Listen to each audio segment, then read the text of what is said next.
our plates. $200, like you said, nothing to scoff at. Big shout out to Scary Esquire once again for making that donation before the stream even started.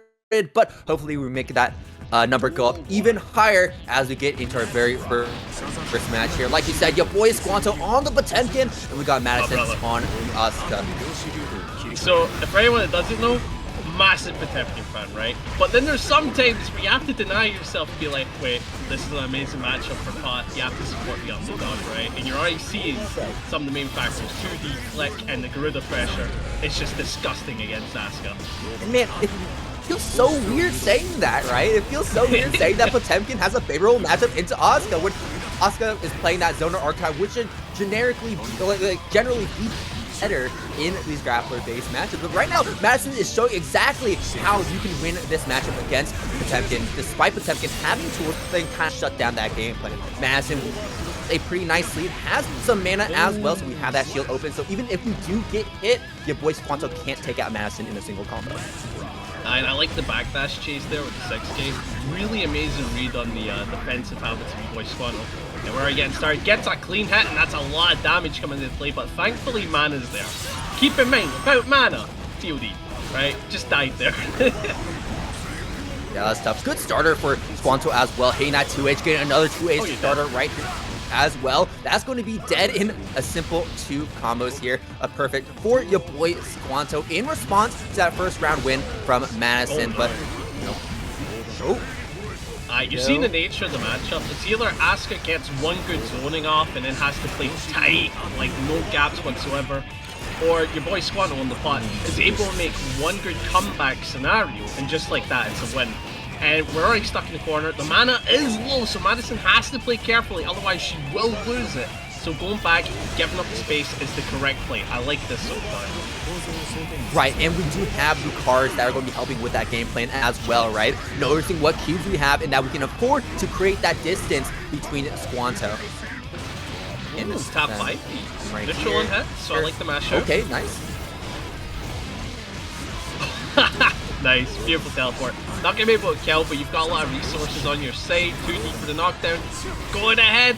Oh! Nothing personal, kid. Good throw, and Madison gonna be taking the first match. And you can see there's a lot of confidence on our side right now. Yeah, in this matchup, it's going to kind of feel a bit like a war of attrition here for Asuka, especially because you're going to have to slowly chip down on the health from Potemkin. Asuka already doesn't do a lot of damage, and Potemkin has a lot of health that you kind of have to chew through. So it really just comes down to managing your mana well, managing what cards you have well, understanding what you can do in each situation, and then being able to recognize when you should pull out and when Potemkin is going to be that scary threat in your face. Good block early on from Squanto as well on that overhead. Try to flick the projectiles and will get a successful one there to take back that turn. Again, any hit can lead to death. That mana is absurdly low. Gets the 2K and just like you're in the blender. And that potbuster made yeah, it kills. It kills at 70%, boy. I feel like I'm generally pretty good at knowing when something kills in Guilty Gear. But that one certainly surprised me. Like, I was actually caught off guard. I thought we were going to have like a whole nother section of this round to go, but no, Squanto gained that round early here in game number 2. Madison, though, once again, getting a nice corner position. Still, though, you want to be very careful about how you leave these gaps here between you and Squanto because of how Squanto can just pull out the flick, and there's the Buster punishing the burst, and I think that might be dead here if we can get close enough to the wall, which I think we most certainly will. Yeah, just flexing on him even more. Come on, you don't gotta do that, Madison. She's a lovely person. But your boy Squanto, taking it with a wee bit of disrespect, gonna go up, tie it up. And you see what happens when Pot just gains a hold of the set, right? It is dominant. There's hardly any gaps to make comeback in, and that's just the nature. Pot, like, gets a good scenario in this matchup. Right, exactly. It is very swingy for sure. And Potemkin having pretty solid defense as well makes it hard for Asuka to kind of do what Asuka wants to do, right? Asuka a lot of time kind of wants to sit back at the outer edges of the screen and start spamming cubes at you, but you can't really do that against Pot because Pot has probably the best projectile in the game if you can get that flick to connect. Yeah, definitely. Like, I just thinking about that there. It's like, yeah, like, projectile is probably one of the better ones.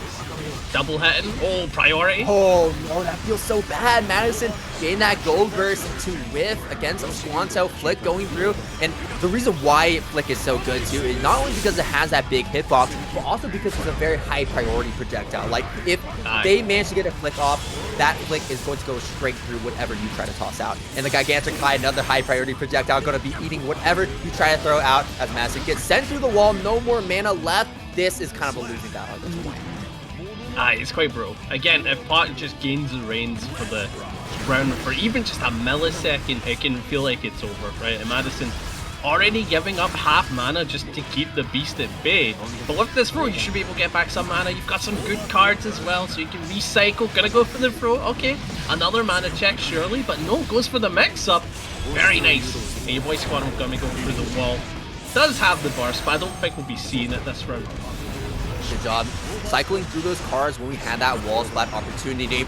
Going to close that distance so we can't just go for these flicks. And or he tackles from full screen like that. The red RC to the other side. Squanto not blocking the overhead, using the HPV to get out of the corner. A movement tool is what it is. And Madison going to be whipping that super, but will connect with the subsequent projectiles to keep the temperature in check. Oh, I like that teleport. Now, teleport, as evil as it is to say, right? It is a reactable thing you can call out, right? If you notice that that item is there, you can call out with a reverse pot buster, right? But it's good to still test the Potemkin player that. Unfortunately, I think you may have just lost this round. Okay, good burst. That might keep you alive, but if you get hit, it's generally GG's. Right, but we do have full mana once again. That's going to be a trade very favorable for Squanto. So Madison feels like we have to use that super, and that will create that distance once again between Madison and Squanto. Backing up here. The mana's low. That mana is low. Uses the teleport. Using that opportunity from the cube. Locking Squanto down to refill those cards. Refilling those cards in the middle of those combo as well. So we still have more resources to use. Deflect shield being off. Madison baiting it out. Getting the sweep. And the cubes are coming out. Squanto not really trying to make any rash choices once here. Tap Dust getting a whiff. Madison, can we finish it off? Yes, we will. I think that's what... Madison, with a pixel of life and a dream, is able to clutch it out against Squanto in that game to get the advantage here in this set. Yeah, now if I'm honest, right, I really like using this term, right? But that comeback is gapped, right? That's this matchup, right? The Asuka player generally needs to play out of their mind to do well. Being able to take that round at that health point, a little bit of a gap there. But your boy Squanto has shown that he knows how to take advantage of this matchup, knows how to use the flick, knows how to fight. So and just it's scary. It's scary. Right, and such good awareness of our cards as well, right? You know, Madison being able to adapt on the flick of a coin, right? And change up their game plan depending on what cards they cycled into. And they had to keep those cards too. They didn't have an opportunity to cycle through those cards if they didn't want them. He tackled right through. This is big here for Squanto, and the buster is going to be even bigger as we have no more mana. Alrighty, chat room. The damage here from this HPV. I don't think it's going to kill though. Yes. Oh, it didn't. I told you I'm good at this. Alright, you are good at this. I'm awful at it, right? I don't know if you know, but it is a common thing. I cannot call a kill to save my life. But that did look like it might kill. I've seen it before. It's scary. Nice. Good guard crushes. Sends you back. The health is fairly low, but... Wait, what am I saying? I'm saying the burst. The burst is low. Gets into the Garuda. Okay, first, now went to deal with the mix. We don't have any cards though, and I like the use of that slide head from Squanto, realizing that Madison had no cards left, so using that opportunity to get that knockdown and try to force our way in. Mega Fist, counter hit. This is Madison here for Squanto, unable to keep that combo going though, as Madison's still stuck in the corner, using that Wild Assault to keep that pressure on top of Madison, especially because we don't have that mana, so we're taking a lot of chip damage, and we will be taking even more as we take that pot buster. Squanto going to be eating things up pretty cleanly there in that fourth game to bring us to game number 5 here in our very first set. Quite brutal. Your boy Squanto, again, knows how to take advantage of the matchup, knows about the weak sides that Madison is certainly feeling. And now that we're tied 2-2, I wonder how it's going to play out. And one thing that I do like about your boy Squanto in this matchup is if you use Slide Head too much, it's a bit of a GG. You're giving your opponent the win, right? Slide Head is not that good in this matchup. but you know what it is? Flick and far slash, and we've been seeing a Right. ton of that, and I like that from you boy Squanto.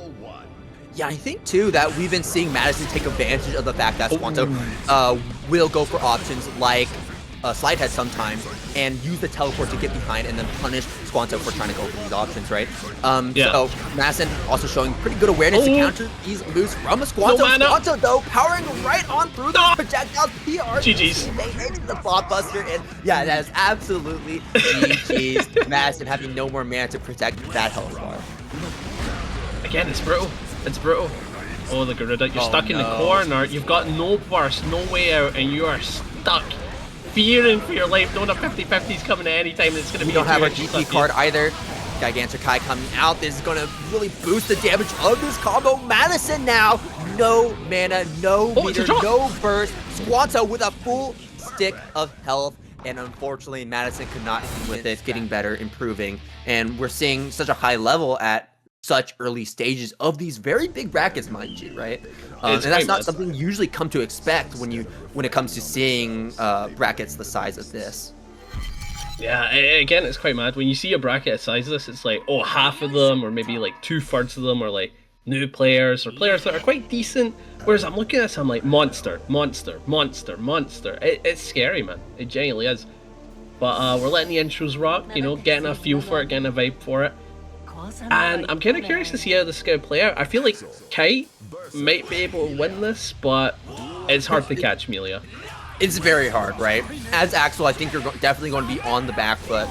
But we'll see what we can do. That the Tornado is going to be another very important tool for Axel to keep Millia at bay. There's not really a lot she can do against it outside of going over, and that does make her approach rather telegraphed, where you have plenty of time to try and anti-air her if she tries to make it over that fence. Yeah, we're already seeing we're keeping her at bay, playing it calm, playing it cool, denying of the air approaches. The Tornado's in play. And I'm assuming that Millia has the same problem that Giovanna does with a Tornado, where it's really good at just denying approaches, right? Right. At least Millia has the double air dash, but it's still, like, grounded. You don't got nothing to contest with, you know what I mean? Yeah, I mean, it's just generally good against, I guess, honestly, most of the cast, right? It's one of his most important tools at just keeping opponents at bay, and just because it's such a big active projectile, it's very hard to get around it. And you can see that Kyet is kind of playing inside that Tornado as well and swapping sides with it to make sure that if CloverDragon does actually end up making it over, you can't actually convert that into something real. But here, CloverDragon will be converting that into something very real with that fake overhead into the low, getting that crossover as well. Good blocks from Kyet so far. YRC going to connect with CloverDragon, but putting CloverDragon a little too far out for Kyet to not be able to properly convert into a nice corner position. Hey, good jump in. Oh, good denial of the JH. Kyet playing it back, looking for the kill here, but burst is on the table. Clover represents it and just goes for the run-up throw. Kyet dugging it out for the win there. Beautifully done, going up 1-0. Axel players and a run-up throw is, you know, something you happen to see all the time, but it's something that you never come to expect. And what a fitting way to take out that very first game here. Kyet looking really, really solid here with Axel into a very tricky matchup. I also did see, and in the chat, fantastic Axel main. We're talking about like one of the best in NA, right? Just really up there. Giving insight on the Tornado, usually great against characters like Giovanna, stubby range and that. Turns out Haircut and Far Slash is good to use in reaction. So I'm thinking if you set it up right, it's good, but if any other situation, it's best to be calm on the Tornado. But we're going for full central, look at this. Yeah, super solid. CloverDragon definitely not going to be spending that burst here after taking so much damage. Just looking to almost be a perfect here for Kyet, unless CloverDragon can do something about it. Using that close slash anti-air, keeping them out of the air. Bad Moon overhead, Bad Moon again, Bad Moon again for the third time. And this time using the red RC to convert off of it into a wall break, giving CloverDragon positive bonus to work with here. Yeah, it was very nice, but unfortunately 2K2D is going to catch you for the kill. Again, it's the DLC 2K, right? Fantastic move. Unfortunately, just out of range of that JH. CloverDragon had the right idea, but a little too high there, trying to avoid those buttons from Kyet that reach high up. Ooh, jumps in, nothing of it though. We're backing up, try to play it cool. Good JS placement, but the burst is denied. Clover gets in, but the 2S, because it's a counter hit, that's a decent chunk of damage. Are you dead? Yeah, it's dead. Unless Kyet messes up this combo, which Kyet has not been messing up our combos here. The inputs have been looking very clean. I have not been seeing any random JHs as you normally would when an Axel misses their Axel bomber. I know what you mean, man. I know what you mean. I've seen some of the best Axels just throw out a JH and completely miss that bomber. And they made it easier as well, right? Should be like, go, go, go. Yeah, JH is so funny because JH is certainly a useful tool, don't get me wrong, but it feels like 80% of the time whenever you see JH being tossed out, you know that it's never on purpose. Yeah, I do like the combos where they know it's gonna kill if they do like a simple tap in, right? So the Axel main does like a wee taunt beforehand or does like free drop kicks beforehand. Yep. Like that gets me hyped up. That and Dragon and stuff, but I don't think we're gonna see one today. No, dude, it's been such a long time since we've seen like proper Soul players dominating here. No, sorry, not Soul players. Kai players. Aye, because again, you've got the legends like DM Danny. Oh yeah, right? absolutely. Say, great players, but it's a little difficult nowadays. It really is playing this guy. Absolutely. Ooh. Okay, nice, setting up the disc. Good blocks on the overheads. Unfortunately, not going to be blocking that cross-up overhead. I think Kyet was trying to press an anti-air button, getting counter hit in the process, going for the low yet again after the hair car RC. Are we going to get the side swap? No, we won't, but we will be taking Kyet to the other side of the screen, trying to get that cross-up. Super comes out. Will this connect? No, we're going to block it through, but CloverDragon not punching it properly.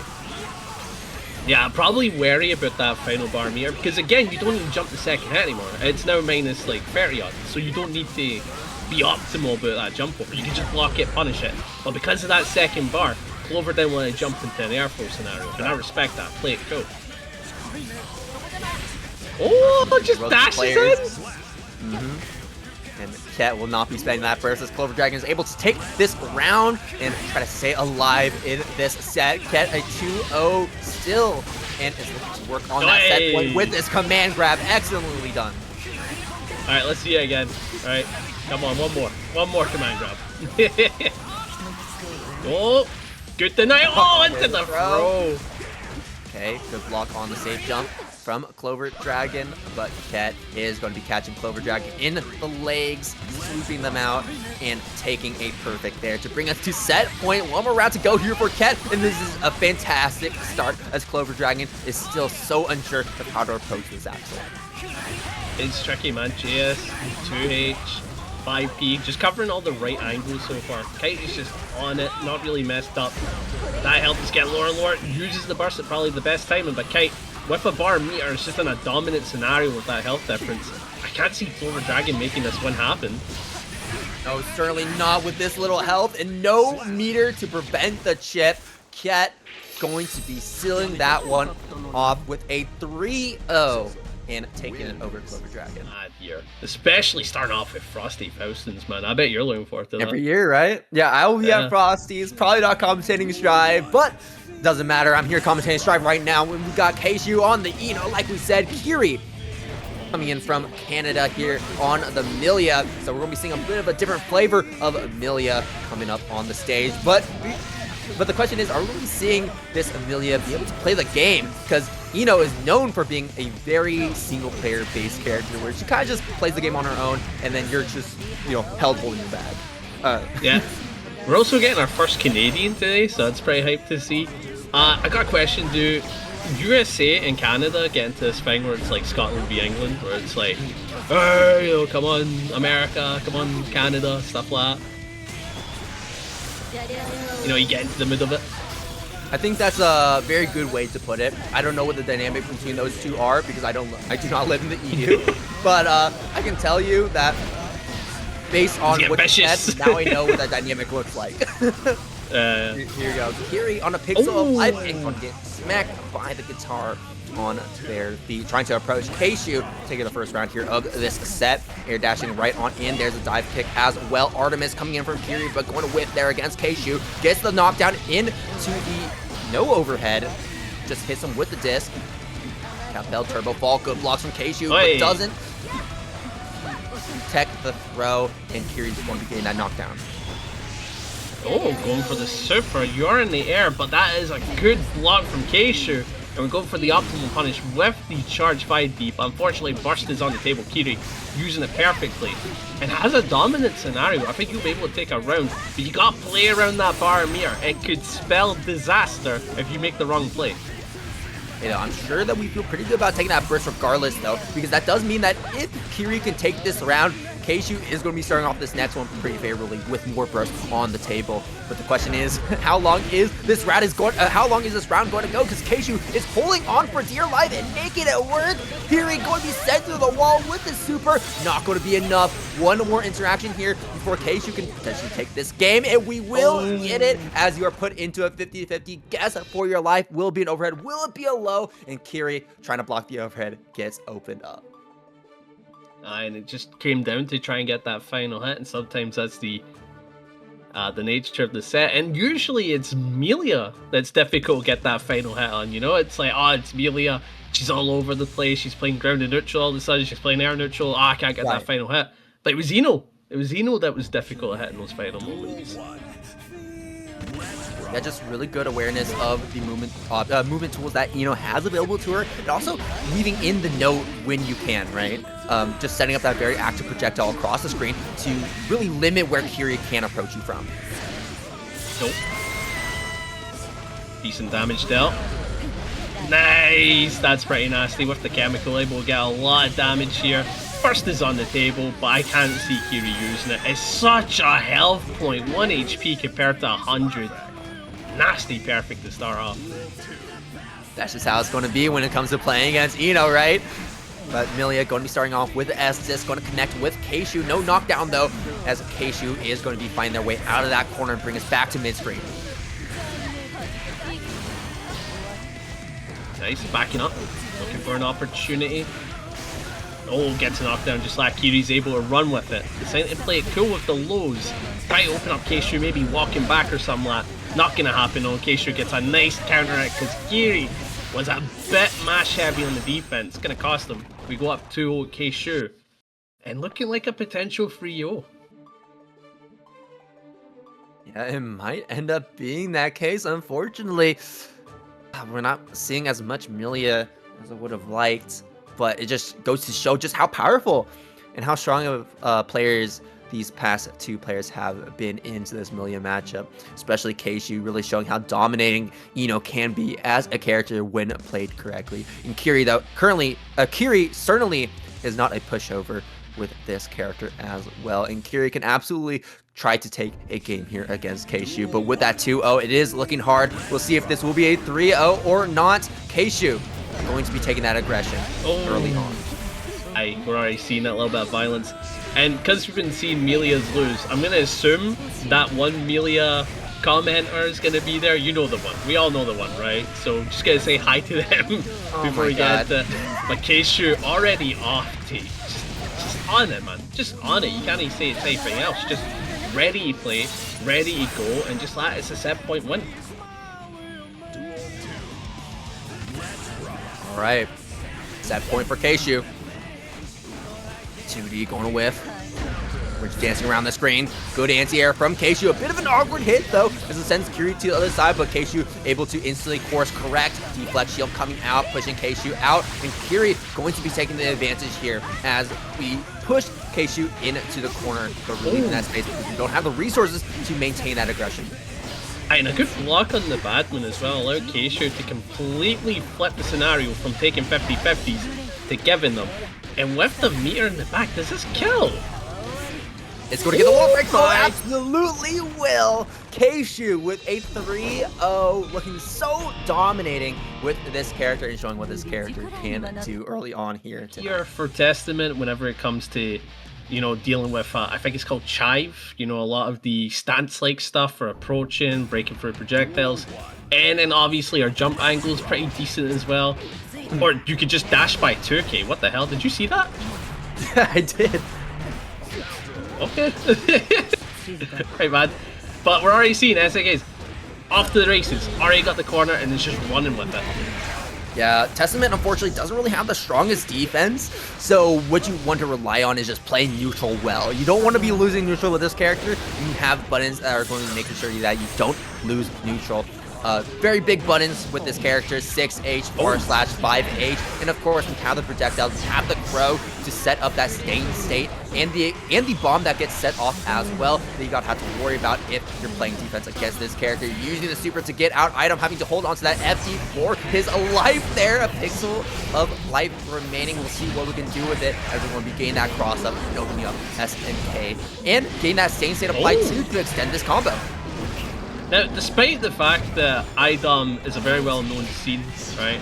Well-known player, and oh my goodness, now that's Street Fighter right there. That is just pure Street Fighter fundies right there. Yeah, great 5P, but unfortunately, pressed that 6P a little too early. Had the right idea though. To finish my thought, right? iDom, top-level player, a lot of people recognize him. There's a lot more support for SNKs. They're a big fan of the underdog from Canada, so I respect that. I really do. But it does appear that iDom is running this round, already got the corner, they'll be able to send you through with the stained super. Pretty brutal scenario to be in. You just gotta kind of hold this and defend well. Ooh. Okay, going to be playing with the low arbiter. iDom going to be using the super yet again, but I don't think we have to worry about staying safe because this combo might kill. No, it does not. SNK holding on just a little bit longer, but now we're going to worry about the low arbiter yet again. Yes, we will have to worry about it as SNK tries to back up. I wonder what the backdash is for. Obviously, you'll beat run-up throw, right? Or maybe like a very low active attack move. But I'm kind of curious. It's like, trying to create that space, right? I didn't create that space, and if iDom tries to use an option like Force Flash or 5H to try and proc Stain State, SNK can kind of just avoid that and then go in for the whiff punish because Giovanna is very blessed when it comes to closing that distance very fast with these step dashes and with these drills. Alright, yeah, that makes a lot of sense. Oh, tap 5D and iDom already taking the first match. Again, kind of what you're expecting here. A little bit of a slow start, I would say, for iDom, but then quickly picked up, got perfect as you're seeing. And now SNK is starting to feel a bit more pressure. Absolutely. iDom has looked very, very solid in those last 2 rounds. Like I said, I mean, the idea is you don't want to be on the back foot with Testament. You want to be in control of neutral the entire time, prevent Giovanna from closing that distance. And we saw that perfectly represented there in those last 2 rounds. Yeah, I'm just seeing the copy paste come out for the Giovanna Nation. Respect it. Oh, good to us, but the burst of the night gets through, but unfortunately can only start a turn, can't get anything off of it. And iDom is able to keep you at bay. Fantastic 6B, as we know that's one of our stronger tools to utilize. Yeah. Oh no. Well, very big, and it also beats a lot of Giovanna's pokes, right? I believe it should still beat drill, I believe 5K as well. And just a very solid anti-air in general. Arbiter going to be pushing iDom back, pushing SNK back, gain the staying state, and we will be proccing it with the JK. iDom going to be sending SNK through the wall now with the super. Obviously not enough to kill. Low arbiter, high arbiter. No, just going to go for the regular button. Now the low arbiter comes out to take a little bit of a bite there on SNK's meter with that FD being held. And we're not going to be holding FD there, and that's going to be a chip kill. I like the fact that iDom went for the chip kill there. You know, test your opponent, see if they're FD, because a lot of time people aren't ready to FD, and SNK certainly paying the price. Certainly paying the price for that. And we'll probably be thinking about that for the rest of the set. Alright, staying safe. We apply 6H. Going to be very, provide a lot of advantage there to go for an option like these low projectiles. Usage of the jump projectiles, weaving in here and there as well. Good usage of teleport to move around the screen. Once Giovanna gets in, we can kind of creep that distance yet again. And iDom going to be showing complete control of yet another round as SNK will be going down. Not quite a perfect, stealing it at the very end there, but a very, very favorable trade as iDom takes the win. It's looking like it could be a potential 3-0. SNK's has been losing a lot more turns as this has been going on. But something I do want to know, we did get a $5 donation. I see the name there, but it's a little cut off for me, so I'm going to pull up on my own. I want to be able to thank the fella that did it. Because again, we're at a pretty hefty start because of Scary Esquire from a Spoon Plays Games. Thank you for the $5, man. Thank you very much.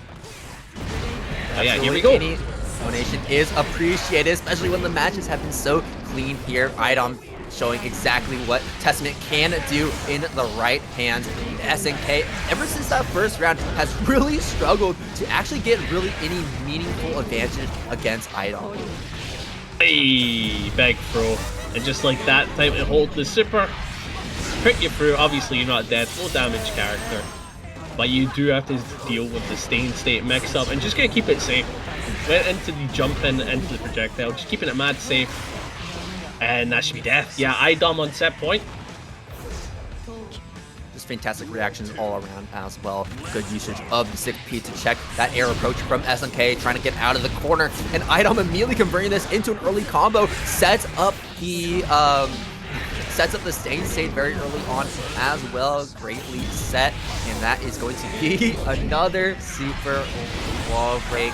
Say the line, Bart. iDom sending SNK through the wall, gain that positive bonus, and now has so much to work with. Easy burst made from iDom as well, and a perfect all around. iDom with a 3-0 takes it over SNK. Funnily money, I have high expectations for an upset tonight. Well, let's hope that ends up being true, and we'll see if Jack gets dethroned, because if not, this is just Jack's retirement fund. Dude, right Jack here. is literally like $2 in the match arena right now. Bro, Jack is literally doing that anime thing where he like pushes up the glasses and locks in now. This is what you've done, Scary. This is what you've done. But let's set here. Lasagna Slayer versus CPU. We're already seeing CPU's off to the races. Going crazy, but Lasagna Slayer with the back throw. Playing Goldlewis. And back throws are deadly. You have to give up that burst. There's a ton weight coming down. Good items from CPU so far. Scalpel push. 6P as well. Burst this time. And okay, good usage of the command grab right there. Actually does go right on through that drone. Oh, overhead. Yeah, it's Goldless. Welcome. I'm feeling physical pain watching this. What are you supposed to do? CPU, hey, what are you supposed to do? He's a mid-tier now. Yeah. Goldless was a character that shoot down in strength by a considerable amount that last patch. A beach is a Normandy! But it still feels like you're in genuine hell fighting them. But CPU, even though they're playing one of the more weaker characters, certainly standing their ground. Does have the wall here, able to get a decent bit of damage. And there's a bomb and mini fuss. But Lasagna's like, oh no! Man, great items, but unfortunately CPU a little too close to that bomb and does get hurt by it. Still though, CPU in a pretty controlling position. Misses that scalpel, that could have been scary, but Lasagna Slayer not committing to any option in that moment. 6P gets the anti-air, and CPU will convert off it with the RC into the super, and that is going to be eating up the round count here in game number 1. Yeah, breaking the shins. Through the wall, Lasagna Slayer certainly feeling it in the round department, but you've got the burst, that's the good thing. So massive advantage getting into security meter. Build up a wee bit, could potentially go for a level 2 drone, but has to hold the mix up. The fuzzy central, was that 2H? He used that like a Dragon Ball Fighter's 2H, what? Avoiding the JT and getting the anti-air in the process, so... That's insane! That's a bad button, guys. Pray when it does it, don't. That's bringing that hurt bot. It's insane. Like, Salty, to put it into perspective, that is a horrible button. That is known as one of Goldlewis's worst buttons, and it came into fruition. It was beautifully done. Yeah, and honestly too, it did come a little telegraphed as well. So Lasagna Slayer's like, okay, I know a JD is coming. CPU unfortunately didn't really mix it up terribly much with Afro on deck, thinking that they had like a confirmed Afro set on, like Afro Fire set. But yeah, using that 2H accidentally, knowing how our buttons work, knowing what can low profile that, and how we can get a combo in the end as well. Perfect awareness, and that is really deserving here for Lasagna Slayer to take that first game here against CPU. Bomb is going to explode in CPU's face to keep CPU in the corner. There's the weight coming down. That's going to be interrupting Lasagna Slayer, so CPU will get a moment to get our way out, and that we will as we use that 5HH to get ourselves out. And she's got a good situation here, going to the left, right. Gets a beautiful 684, but unfortunately the burst into play, hold the laser. bringing it down on you, raining it down. But what a 2K from CPU, keeping her alive. But unfortunately, you gotta skip this corner. That's Goldlewis, right? You cannot let this corner scenario play out. Nice. Beautiful. Beautifully done. I like the patience, not really overcommitting into the Goldlewis neutral. Doesn't want to get clipped by a 684.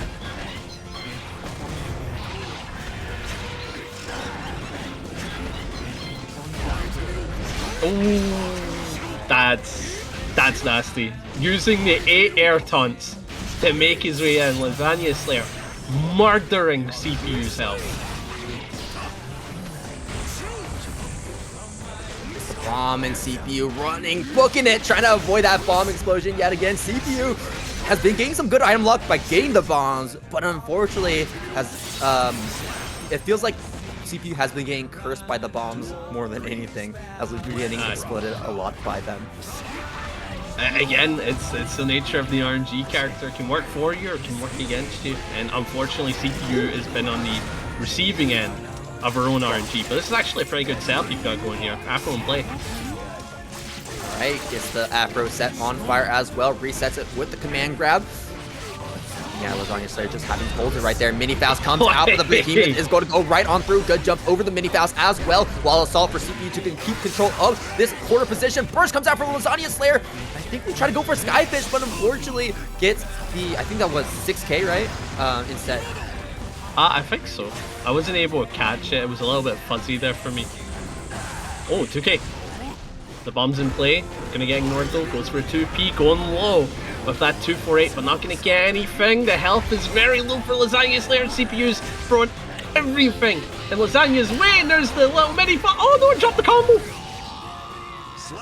Mini Faust messing up the combo there for CPU, but CPU keeps it going till the end, especially with the health advantages like that and having that corner position to keep Lasagna Slayer with their back up against the wall. Good stuff to CPU, and that is going to be her first game win to even things up here in this set. 1-1.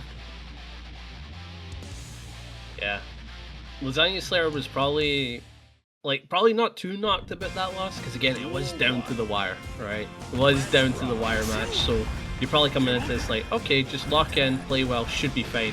But CPU is just going into this with like, it's a losing matchup as we win if we win, you know? Oi. Lasagna Slayer has had enough of interacting with his CPU, sees the 5K connect, instantly goes for that burst. Bomb actually going to completely avoid Lasagna Slayer in that instance. I think Bomb's going to connect here against CPU unless we go for the Scarecrow. Yes, we will. Going for that Scarecrow, teleporting away into Lasagna Slayer's face, and we'll be getting a nice half circle 4K and the fall along with it as well. Teleport Scarecrow going to go right on through that super. As Lasagna Slayer, unfortunately, it feels like we've been tossing that meter away to the burn it down a lot, and unfortunately not really getting much reward out of it, as CPU has been so proficiently navigating around that move. Aye. It's good to keep an eye out for those nasty tools. Oh, good hit. CPU's got you down to the wire. I like the minigun to try and interrupt the golf club swing. I think that's a good play. But unfortunately, with the meter disadvantage, you just gotta hold this strike throw. Right? Catches you on the whiff, and CPU gaining more of an advantage as she continues on. Right, opens up with that low 2K2D. Oh, very nice. Sends you through. Beautifully done, man. I absolutely love the counter poker from CPU. That is one thing that Faust does have in this matchup, is playing into those long pokes. You're able to get good counter into it. Again, 2H! I was like, I saw the Afro get applied and CPU trying to go for that JD again. I was like, okay, if Lasagna Slayer does this again, Lasagna Slayer knows the matchup. And Lasagna Slayer surely doesn't know the matchup at this point. Scarecrow coming through, but Lasagna Slayer Becky at this point, because CPU has been going for the Scarecrow so often against the Burn It Down. And Lasagna Slayer, because of that jump, is able to keep control of that situation, prevent CPU from taking that turn back. Yo, can we just call that like gap H? Because again, like one of the worst normals being utilized. Fantastic, man. Oh, I love the whip punish. for you, but denies the golf club swing for the items, but ran into the bomb. Very silly mistake. I think Lasagna's player was trying to go in with a 2K to push the bomb into CPU, but because of how long that Skyfish lasted, that bomb was absolutely going to explode in Lasagna Slayer's face on that approach. Still though, Lasagna Slayer looking good because CPU was in the corner. That bomb just cemented CPU's position in that corner. So Lasagna Slayer can kind of just afford to spam these BTs in CPU's face until CPU just gives up after having no resources left to spend.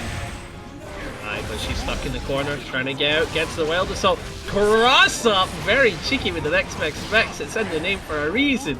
Jumping in, keeping it cool, gets the close slash, but unfortunately, despite the meter, can't kill, so she had to go for a reset! That's a shame. That is Man quite grab a shame. attempt. And Lasagna Slayer reading CPU there with that jump out and a perfect punish as Lasagna Slayer, while looking on the ropes, was able to prevent that from being a comeback for CPU. So one thing I do appreciate, because there's so many players, right? There's a ton of players to take part in TNS, is that there's a pronoun sheet. And I'm just looking for it. I'm like, oh my god, I've got the frame data unlocked. Can't mess this up. Oh, got the mini Faust, able to approach with it, and what an aerial denial from CPU, knocking out the sky. And the items aren't really coming into our play right now. Yeah, just giving Lasagna Slayer a full buffet here of items and health recovery. Okay, using the golf club to push the Afro into Lasagna Slayer, trying to explode that Afro, but I don't think we're going to be seeing that here as Lasagna Slayer continues to make that space. Ooh. Oh, not close enough. Alright, sends out the weight plus, but unfortunately gonna get knocked down by it, and Lasagna Slayer takes massive advantage. Heads with the meaty behemoth, able to set up that laser, but playing it cool because of the mini Faust. Can't take this turn. Okay, going to be eating that hammer, saving it for later. Gets the donut as well, and will be taking use of it. Gets natural hammer out as Lasagna Slayer is very wary of approaching. Trumpet going to be holding Lasagna Slayer in place. Attempting to go for that Skyfish, but CP going to crouch right onto it. Nice. Good blocks on the triple overhead. Lasagna Slayer could have been opening up for death there if CPU got the right hit. But baits the YRC, and CPU will be losing that round. Set point for Lasagna Slayer. CPU is probably feeling the dread kicking in, potentially going to loser side before making top 48. Yeah, I think that might be a set deciding moment right there. Here, that one interaction that YRC being baited out could spell disaster for CPU, but with a wall break early on in this round, things are looking good. CPU going to be getting a lot of mirror from this positive bonus, reaching that 200 threshold, and going to be spamming those items, getting a meteor, very lucky, getting the Afro as well, and varying up the timing of the JD this time to make it so that Lasagna Slayer is very unsure of how we're going to be timing that JD. It does appear with the perfect. CPU is still in this, feeling the confidence to just keep going on and on and on. But it's still set point. Still either player's game, and Lasagna Slayer is looking for any of these stray behemoths to connect. And it's not happening. It's not happening. CPU's taking the aggression to stop that play, and we've got the corner with Afro. This is one of the best scenarios for Faust. Yeah, and I really like that we chose to go for the Afro as well, because instead of going for that wall break, we're going to be setting ourselves up into a very nice situation where we don't have to give them meter on maybe a wall slump or something like that to keep that corner spot, to keep that corner position, and we're able to get a lot of health away from Lasagna Slayer. CPU is looking so good in this round. Scarecrow not going to connect, but we're still looking good as we're keeping Lasagna Slayer at a bay, especially with 200 meter here. We have so much that we can do, like a Scarecrow PRC into the throw. Jump back. Oh no. Oh no. Goldlewis can win off this. Yeah, Goldlewis can win off of one more combo. Just needs to get the right hit. YRC comes out. We still have 100 meter too. So CPU on the Scarecrow PRC, and the gold boost comes out from Lasagna Slayer. Has to hold the bomb. For the burn down connect with CPU, bringing CPU to Lasagna Slayer's location. Oh no, what a lucky meteor. No meter to keep that pressure going off the Scarecrow. Burner down yet again. Are we going to be seeing another Scarecrow? No, we will not. that Skyfish will be used to check CPU, and the burst gets faded. Lasagna Slayer on the ropes yet again, and seeing it through. This time going to be a comeback in the favor of Lasagna Slayer, as he's going to be taking a 3-1 over CPU and giving us such a close set as well. Not the case. Just not the case, right? Right. Nowadays... Yeah. No, go ahead. I was just going to say, nowadays, because of the buffs to pot, it is a genuine 10-10 now. It is a genuine, like, oh, if he gets you, he gets you. If he gets you, he gets you. That's it. Yeah, before it was a joke, but now it's very much real. I mean, before Pot got these buffs, before Pot was, you know, one of the worst characters in the game, right? And but like before Chipp was able to prevent Potemkin from even playing the game. That's how of a bad, like, it was actually kind of like a bad matchup for Potemkin, really bad, in fact. Yeah. But now it's a lot harder for Chipp to make it as dominant as it was before, because like you said, we have some really nice buffs, we have a better defense now, we have a better offense now, and we also just do as much damage as we did before, making it so that when we find these 1 or 2 confirms here and there, Flying Bacon is just going to completely melt. And it does appear Flying Bacon's keeping it cool. Oh, but the 2T catches shins, but DP is a reaction to the Garuda. So far, back-to-back good plays from the Chipp and Potemkin, right? This is how you play the neutral spot. You represent a lot of decent air normals. You use 2D, you use 5P, you use 5K, right? And as Chipp, you try to play around those grounded normals, and you try to get in using your good whip punishment skills. And we're just seeing that back-to-back. Just amazing plays from these 2 players. And here's the thing, too. Whenever people think about, oh, like before it's like, okay, the Chipp matchup is good for Chipp, right? The Chipp Potemkin matchup is good for Chipp, but oftentimes it feels like people have a hard time explaining why. And this is what we're seeing here. You actually see a lot of it in these past 2 rounds, where it's not really the movement necessarily that like makes him so much better than Pot. It's not really the damage that makes him so much better than Pot. It's this grounded pressure game that he has that's so incredibly safe, because you're seeing what happens is that we're going like 2K, 2D, Rekka. What is it going to be? Cancel? No cancel? Rekka again. Cancel? No cancel? Rekka? Cancel. And then gets a frame trap there against Potemkin. And because we're playing at this really awkward range too, where that Rekka presents like a really weird pushback, Potemkin has to commit to an actual punish to challenge these Rekkas.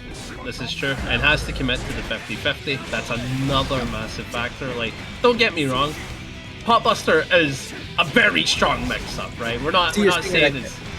Yeah, we're not saying it's a weak one, but we are saying it is committal. Without the bar, it's very committal.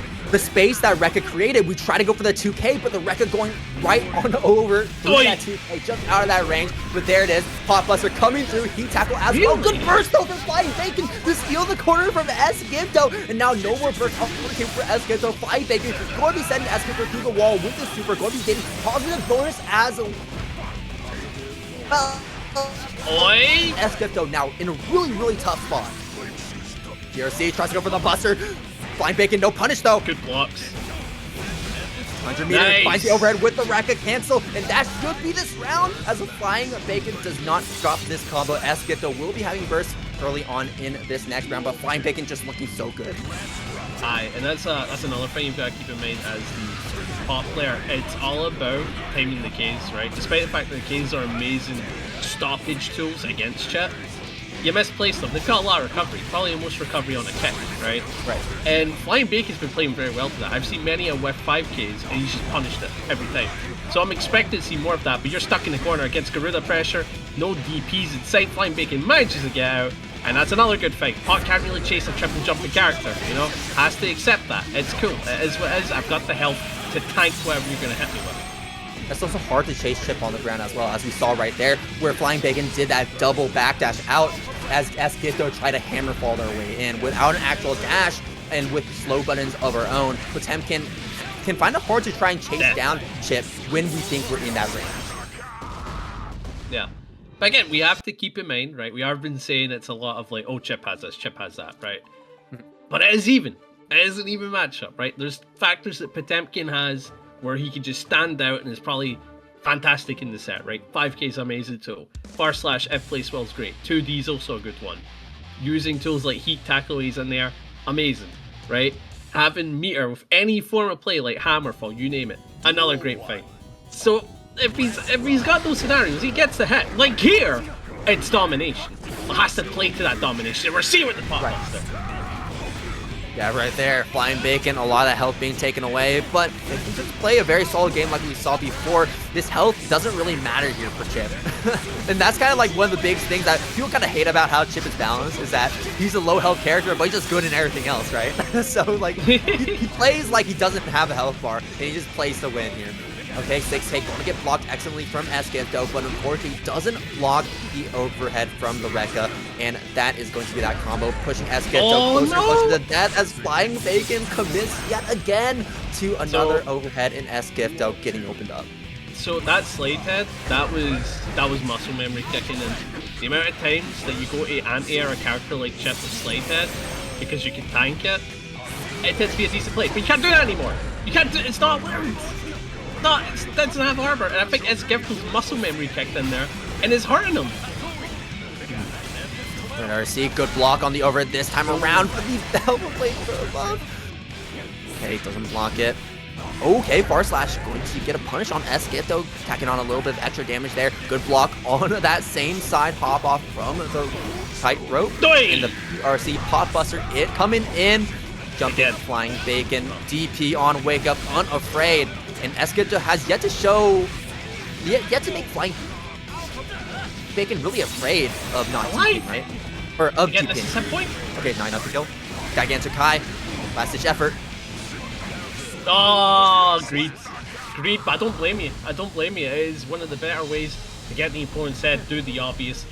But unfortunately, Flying Bacon only got caught with one pot buster the entire set. You can't just see HC immediately start doing that, man. No. But here's the thing. It's like the swap from the Giovanna to the Happy Chaos. See, playing with my expectations right here. Yeah. Anyways, this is a very bad matchup here for Eno, and the reason why is because of Eno's dash, because of push airborne, and because how much pushback those gunshots do. It is incredibly hard for Eno to approach Happy Chaos. Yeah, it's very difficult. It's a very, very difficult matchup. There are some aspects about it that did get better, like I think the air dash did get a wee bit more cancelable. I could be wrong on that, but it's a little bit more safer than the first iteration is the best way to put it. But it's still a very, very, very difficult matchup where Happy Chaos just sort of runs it. So, like, there's no denying it. He runs it. Yeah, but the thing is once you can make Happy Chaos lose neutral, Kshu is going to be in the driver's seat because Happy Chaos lacks and actually lacks a bit of a solid defense. Like, we have some pretty good buttons, like we're seeing right here. Like, we lack some pretty good buttons. We have some pretty good buttons, but we lack a real invincible reversal that can kind of be used as a get out of jail free card. Honestly, it's a skill you need to learn when you play Happy Chaos. You need to have good defense, right? Jack and Tiger are some of the best when it comes to defending with that character, you know. Okay, try approach. Okay, a little bit of a miss out there, but I think. Protected with the shot. Yeah, it looks like. Nice, able to get the supercell. I don't think the wall's in place, so I think you're just gonna send them back and get back your bullets. But you know, it's not a bad play. You're just not gonna get that positive bonus. Never mind. Yeah, Flash Carrot there, Machina coming through. Is this going true through those guts? No, it's not. Kshu holding on. Not for long though. Goomba Stomp.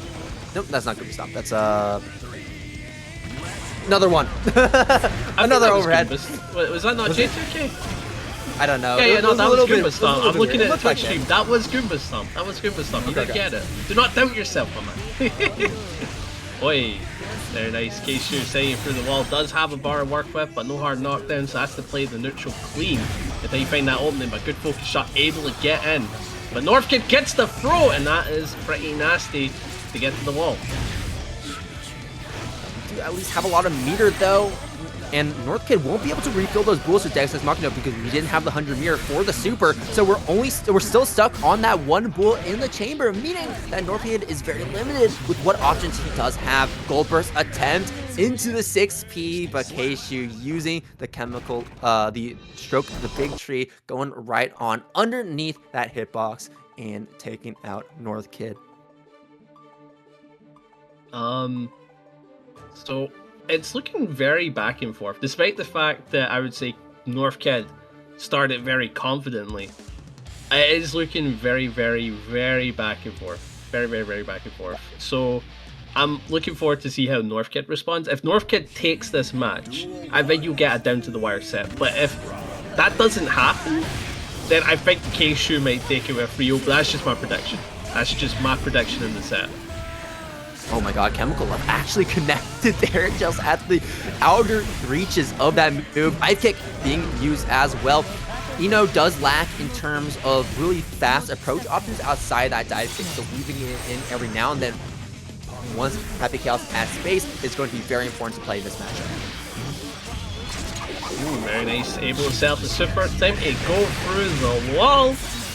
Dishing out a wee bit of damage, but of course with that hard knockdown, it's Happy Chaos' territory, but scared of the 2 bars. I do not blame North Kid for this. Really don't. RC as well. 2P though, just swiping away at Kshu, trying to go in. I like that North Kid is just so okay with just pressing 2P, pressing 5P when Kshu is trying to approach. You gotta know when to. You gotta know that you have to press buttons against on defense because her defense is very interactable in that regard. Oh no! Again, not only is Kshu getting the round win, but we're reading the burst. You good? Wait, Panda, remember what you were saying about, if Kshu's able to take this game, Kshu might be taking it all the way. I think that's what we're going to see right here. That burst is a set-deciding interaction right there. Nice. I like the patience. Oh, the dive bump. You've got a bar to work with, and just like that, I think that is a death scenario. And North Kid, gonna get reset. It's still gonna get the kill.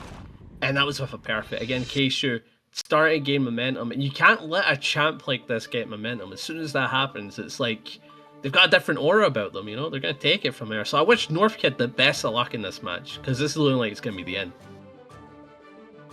Yeah, it's looking really dire here, and North Kid will be staying on this Happy Chaos here to take us to game number 3. We gotta win 3 games in a row. We'll see if that ends up being the case here. What's the starter going to be? Kshu just air dashing right, I guess not air dashing, but dashing right on through at a North Kid without a care in the world, and a North Kid getting sent through the wall very early on. Oh, another dive kick. Yeah, I think we gotta see North Kid look to anti-air some of this, or just play patiently, because a lot of these grounded normals are getting them killed. Is that perfect? Oh, that's back to back. Oh no. Okay. Oh no. Round start, dash forward. No, it's going to be victory here this time. That 6P though going to be stopping Kshu in his tracks, as North Kid now will be sending Kshu to the other side of the screen, and will be getting to break as well, but no concentration. So just having to go for that concentration charge right there on that wall slug, and Kshu going to be taking full advantage of the fact that North Kid didn't wall break him. Right, and with this hard knockdown, goes for the throw. You have to bait the burst, and that is why we've extended the combo to look for that. Able to get the wall break, and just like that, Kshu gonna be taking the set of a clean 3-0. Again, heading into the next set, Clone versus Gaysexlegend, a matter of flash kicks and punches. And it's definitely going to be one of the most fun sets of the stream tonight. I'm going to call it right here. GSL starting off strong though, as we have Clone up against the wall. But Clone finding our way out, unable to find a hit though, as GSL is going to be taking that burst early on from Clone, as Clone wants that corner more. Counter hit 2D means a combo into the backturn stance here for GSL. Gain throw as well, overhead connects, and that is going to be the combo for the win, as that super is going to be sending Clone far and far away. Already up to a rough start. I mean, this is what you should be expecting for Slayer up against Leo. It's a flash kick character. Being able to call that out is very, very difficult. Very, very, very difficult. And I can imagine Joe will basically take advantage of that, playing very well, and is going to continue to do so. Alright, running right on through, getting that back turn stance immediately after that wall break. Clone really just unable to play the game, it feels like. We have yet to get a real hit here against GSL and keep that going, as GSL is playing a flawless defense. A perfect YRC to turn the tables back in his favor and locking Cloned out of that game for 2 rounds in a row. It's a very difficult matchup for Clone. I can imagine that she will be taking a moment to think about how I'm going to approach this, right? It's like, okay, it's Leo, right? He has many defensive tools that are great at denying me. We saw the parry be used for those Mappa hunches. We saw some of the flash kicks come into play. We've seen a lot of back and forth poking. He's got better reach. But we're seeing Cloned is going Super Saiyan. We've changed colors, right? This is the step up. So hopefully this will give her energy to bring it back. But it's already looking broke. Oh, okay, we are going to be going right on through. But unfortunately, I mean, GSL just is the king of the scramble, right? GSL is able to turn this scramble into a winning position every single time you Leo by going to the back turn stance and just really excellently using our buttons in the right moments. And here we go. Here's the back turn stance coming through, but this time Clone going to be getting a big hit here. Now, this could deal a decent bit of damage, but we do have to... Flash kick. Oh. Yeah, I was about to say, it's all about what happens on the knockdown. And we're just seeing that Gaysexlegend is a flash kick fiend right now. You are not able to do anything. And I feel like Clone is really going to have to delay herself, and that could cost her later on in the set. Running around, resetting into back turn once again, bringing us to mid screen. Are we going to run through yet again? No, deflection. Oh my! That's what I mean, man. Calling out Clones, trying to go for that approach. Okay. That's what I mean, man. Carried by defense. That's going to be a good chunk of health being taken from GSL BRC right after that wall break, and we're just committing to that 2K. Just stopping Clone in her tracks, and the super to close it out. GSL playing a textbook Leo. In fact, GSL is the one that is the textbook here, as Clone is 2 games under GSL, and things are looking dire. I also am seeing that Jackie's went 3-1 against Macho. Shame to see Macho go to loser side. But yeah, this is the nature of the matchup, man. This is it. You're seeing it, and it's just... Literally, Leo gets to play Layer 1 for the longest time, and Clone just doesn't get to play Layer 1, Layer 2, or anything. So we're seeing that she swapped from the Slayer to the Dizzy, because now you can zone him out, and I'm pretty sure Leo has a difficult time against Dizzy. So if Clone has a decent Dizzy, we'll see a swap. We'll see a swap in this scenario. We'll see the Layer 1 Dizzy doing bits. We'll see, but there's a reason why we don't see a lot of Dizzy players. So... it's really up to Clone to see if Clone can really maximize each tool from Dizzy to really make sure that we can shut down Leo, which is still a very hard task, even if her tools may be good against how Leo likes to approach the matchup. Guy. Oh, nice. Try to open him up. GSL on the offense, gets the 2K, and unfortunately, that is going to be death, but no, opted for the burst, and it's not a bad idea. You do got the meter, as he is a character that can keep Leo at bay, so you can actually still win this from here. This is the positive if you're Dizzy. You can still win this. Yeah, Leo can, sorry, not Leo. Dizzy can play a pretty solid keep away game on the ground, and Leo is going to be going for a little bit of that linear approach as we've been seeing on the ground. Nice. And Clone going to be stopping GSL in his tracks with that super, but still not enough to give a kill. I swear to God, if GSL just clutches it out here. No, not like this. Someone stop this Gorilla, man. The run up to these. I love it. I love it. GSL probably gotta be one of the fan favorites for sure. But Clone is just doing whatever she can to try and get a win. Oh, the wings? Oh, good backdash. Clone really banking it on the wings there, but unfortunately, just getting stopped midway through. That's just how it is with that super. High reward, but really hard to keep active, especially when you're playing against such an aggressive character like Leo, where it only needs that one hit to shut it down. Ooh, super. Oh, that's going to connect. No, it's not? Okay. I thought it was. Oh my god, I honestly thought the ice was about to make that connect. Nice. We'll get in. GSL trying to get some pressure going, but the deflect messes them up, and now you gotta deal with the X-Floor. A little bit funky. Oh! There's the Ice Fire, continue to push GSL back as we're messing with that movement from GSL, but we don't have the meter to get the kill just yet. Wings of Light being set. Ice Fish. Oh god, wait, I don't think Wings were the play. Oh, the deflect. The 5k doesn't reach, so you're not gonna get parried for once, but the health is so low. Clone, please! Oh no, cross up again. And a Clone not blocking that low. GSL taking out 6 rounds in a row over Cloned with an incredibly dominating performance. Whatever BS she's up to, right? And then go in, set up more drones, run in, establish some pressure, and then continue to control the matchup from there. Oh, dude, it's that one song from Cyberpunk Edge Runners. You know what that means, right? If Joe Brownie has seen the anime, they're done, right? Now, I'm gonna be real. I've never seen it, so I'm not emotionally affected, right? That is one positive I'll have in a tournament. I've never seen the show either, so we're in the same boat. Massive W, bro. We're fighting a tournament. But it does appear the SQ's already facing the wrath of the minions, and Joe Brownie is running it pretty well. And when you said generically strong when you were talking about Ram, I'm like, that sounds disrespectful. That sounds a wee bit disrespectful. Why? No, just I'm not like disrespecting generic. SQ, by the way.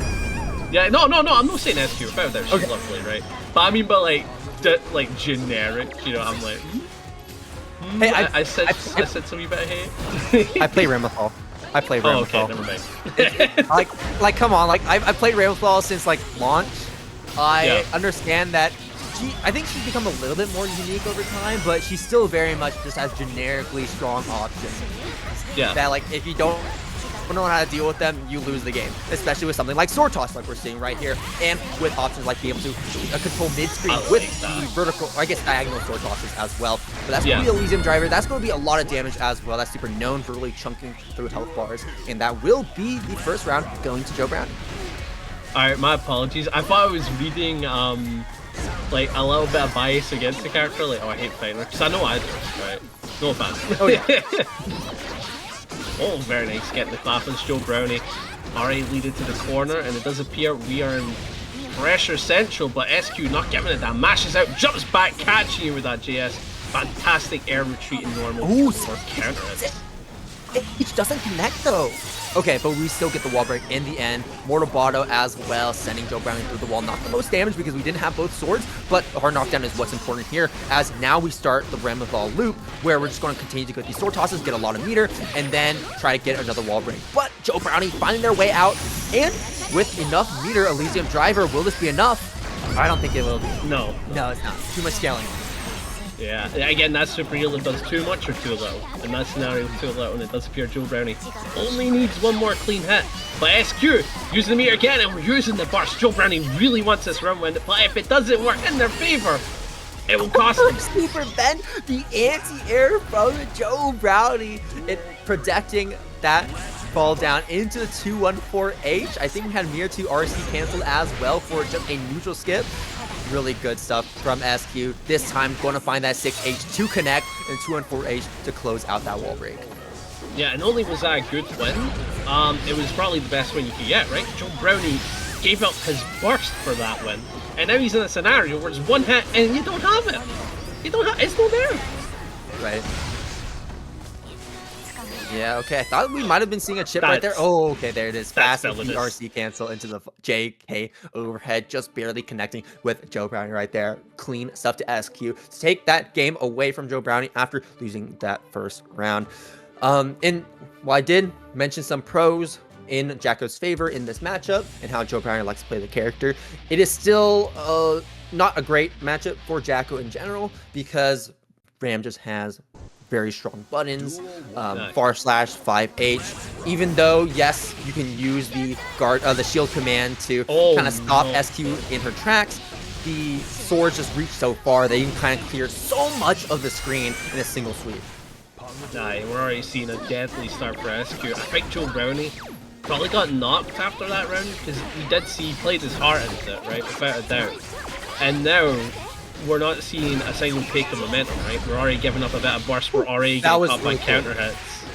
Using the 6P and then canceling into the Daro as a movement option, PRCing in, and off of that single 6P from full screen, we're able to immediately close that distance.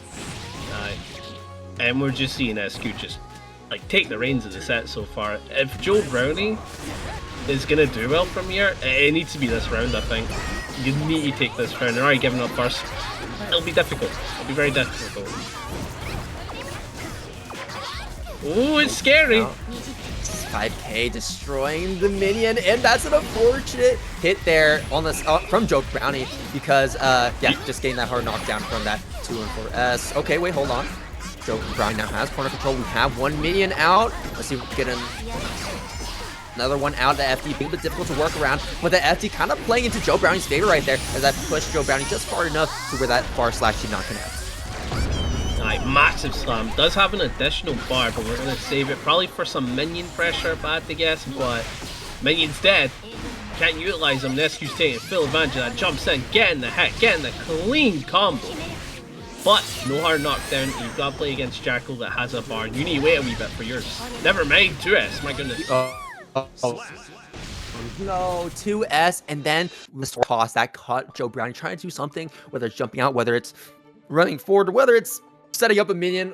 It got shut down, and SQ is shutting down Joe Brownie in this set. 2-0 now. Very scary lead.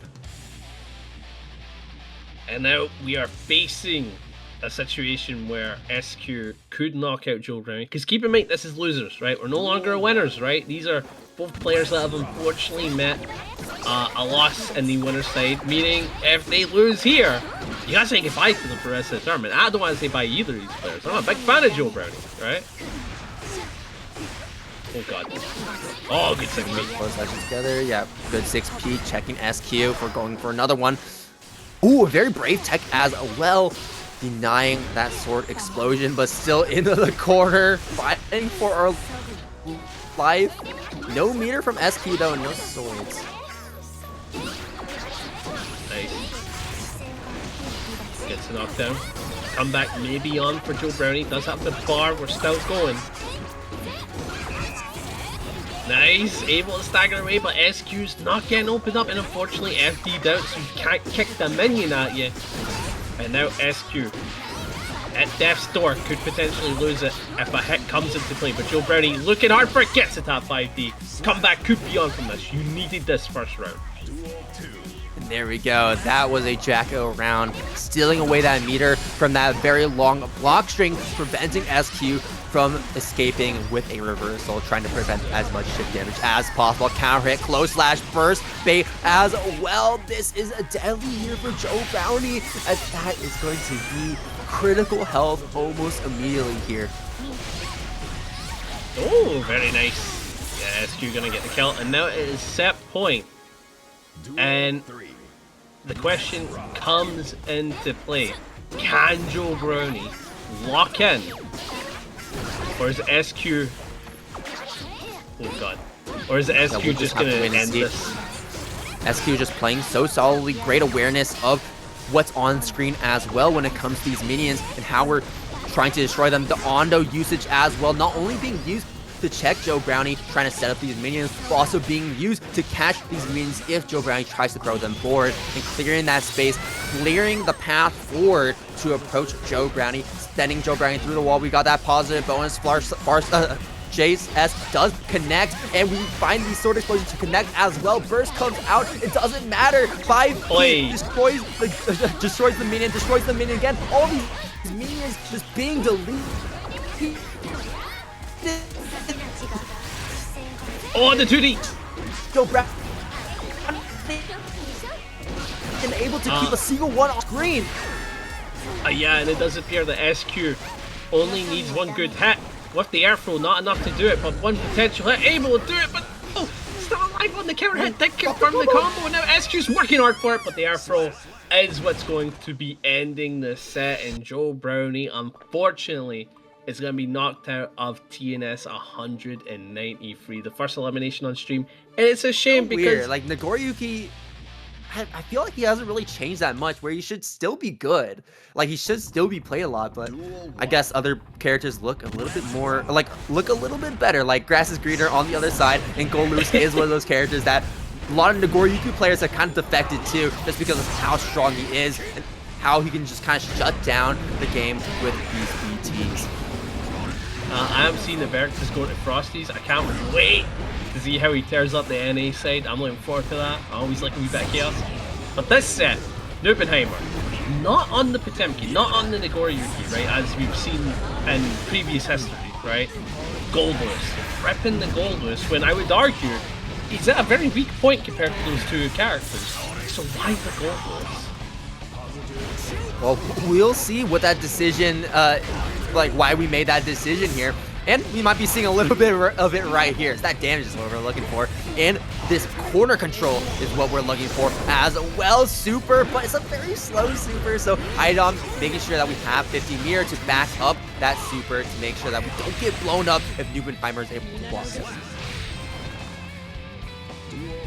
Very, very nice. Already starting off with a bit of violence, and iDom probably trying to play it cool. But one thing I am noticing, because Nubenheimer is just a fantastic player in general, the raw behemoths. The behemoths have been so well placed, and that is not an easy thing to do, right? Very, very difficult to do it in the moment. So the fact that he's doing these immaculate reads with a character like Goldlewis, maybe it's a match made in heaven. Maybe that's what it is. I like that we're mixing in these overhead arbiters as well. And there it is. Just like closing that distance just enough to where we can catch that Skyfish on its startup. Staying state, gonna get procced by that throw, and iDom with the super might be able to just kill right here without having to go for the wall break, but no, still not enough. Nubenheimer staying alive. Low Arbiter going to lose to the super, but that was not the fully charged super, so not gonna be a consequential amount of damage for iDom to worry about. I like the patience so far. Oh, nice. Very good poke with the bar slash. iDom, try to play it cool with the Testament, but gave up a lot of space, and you've just cost yourself. The drone connected, and it was fairly clean, given a full combo, 55% off the table. One more interaction could spell disaster, especially with that meter. Yeah, iDom was kind of hoping there that Nubenheimer was going to be pressing a button, maybe attempting a behemoth there and trying to bar slash right on through that drone, but did not end up working out. Still though, iDom looking pretty good, even despite this, despite all the meter that Nubenheimer was able to build up after that wall break. Super comes out and does connect, get the full charge as well for the maximum amount of damage. The red R seems to extend that combo as well. iDom looking very low on life, and I think the rest is going to be deleted with this level 3 Skyfish. And it's very interesting. I'm seeing people talk about the tier placements of Testament. I would have to say near bottom 10. I don't know. I just don't think Testament... Like, I think Testament players are, like, maybe, like, top 5, right? We're talking players, right? But the character itself, it's a lot of hard work for a character that's very linear and simple, I would say. And I think that's one of the main things that hold them back. Yeah, well, I wouldn't really say, like, linear necessarily, but I would say, like... It feels weird how she, like Testament has very polarizing matchups. Yeah, that's the big thing. Testament has very polarizing matchups. I think I said it before. Pacific Chaos is a nightmare matchup for this character.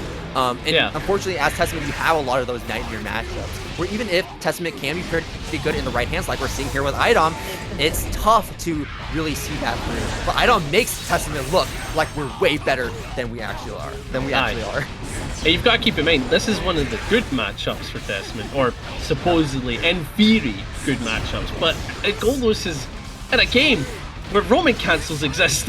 You know what I mean? And drone exists as well. So it could get flipped in a matter of seconds, and you just saw it there, right? Supposedly good, completely flipped. Yeah, first doesn't want to die right there, and the burn it down. It just goes for the behemoth there. That's not even the one that you can combo off of, if I remember correctly. So that was just like, hey, checking you. Are you trying to press the button? Yeah. You're just going to get hit into the burn it down. Try to steal the rest of your meter or the rest of your health away. Nice. I like the patience. Try playing cool. On the Goldlewis, not throwing out any wild JDs, but went for the minigun, which isn't a bad idea. We've seen that beat counter zoning many a times, but unfortunately, it was a very amazing jump there from iDom. The Street Fighter fundies are coming in, right? That is one thing that iDom has plenty of. Good fundamentals. Absolutely, and we're seeing a lot of it here now as iDom is trying to even up the round count in game number 2. Has the meter, going to be building up that 100 meter pretty soon here. Uses it on the red RC to keep this pressure going. YRC does connect on iDom though, and we will get that level 3 Skyfish for the knockdown, running right on up. iDom not afraid to press, but still not enough to get the kill despite the trade. Bro, YRC? Oh no, we went for the 6H. That was a miss, the behemoth. Oh, I like that. Use the air projectile on the landing. That way they're thinking, oh, grounded projectile. But no, lets you cancel in time, get 6 key, and actually let you OS a jumper. Beautifully done from iDom. Right, just using Skyfish right there. Oi! iDom just in check just for long enough for us to close that distance. Burst comes out. iDom find the hit with the low arbor. That is huge. That's going to give us an opportunity to charge up our projectile, set up the crow, set up the stain state, and now Nubenheimer is going to be playing for his life right now. Full burst. That's big. Level 3 drone this time, not Skyfish. Oh no, nice. We are right in prime behemoth range, trying to back that out, but unfortunately cannot get out, and this is checkmate. That's rough. As Nubenheimer can just chip away at iDom's health bar with so little meter left. We were seeing it play in Salty, where it was like the meter was getting lower, the health is low, so it's all a bit blocking high-low at that point, and then sometimes you might forget the FD. Point being, there's a lot going on in iDom's mind where Nubenheimer is just thinking, I just do a behemoth, right? Can't go wrong. Pick a behemoth. Either I hit him, chip him, or I get rid of their meter. And Nubenheimer just played that, man. Yeah. Well, I feel like there's a little bit more nuance to the Goldlewis than that. But... Oh, without a doubt. But I'm a Goldlewis hater, bro. Because I'm a pot main since day one. And these guys ruined my life, man. I'm in this game. And here, but there does come a lot of nuance when it comes to which behemoth do we choose to use, especially when it comes to neutral as well, right? It can be, it's a very big, sweeping, giant hitbox that does a lot of damage, can start off insane combos, but if you whip it, especially against a character like Testament that can punish you from so far away, it becomes very tricky. Which ones do you choose to use? iDom spending that first to stay alive in this round, really wants it right here. Unfortunately, that 5H does not connect. 5H will connect here. Super clever buzzer beater, beating the... Turn it down from behind. iDom open up Nubenheimer one more time, staying safe into the super to continue to lock down Nubenheimer for just a little bit longer. Tap dust, and it gets blocked by Nubenheimer. And we're just seeing another fantastic anti-zoning Gatling gun putting in the work. He just let his set point for Nubenheimer. And this still goes against what I was saying. This is a matchup where I would argue that, in theory, Testament would do pretty well into. And it's just, it's insane, man. It's not the case, right? Oh god. Nice. A little bit of patience. Looking for a jump-in scenario, but not getting it. Good denial of the jump-in. iDom is just playing patient, zoning neutral, and I like that. It's coming into fruition. You're getting some rewards. Just keep it up. Oh, but Danger State is a little bit scary. Sealing a little bit of that meter away. Danger State no longer there for iDom though, so we don't have to worry about that. 200 meter is looking like we're going to be getting here. Yeah, 200 meter right here. And I think we're going to be getting a lot of reward here. Doesn't actually convert off that low arbiter, but will convert off this throw to get that stain state. Keep Nubenheimer in the corner. Doesn't want to get that wall break just yet. Oh, what a jump! The denial again. These 6 Ps beautifully done, and iDom still has an opportunity. Still alive. Yeah, stellar play from iDom to close out that round.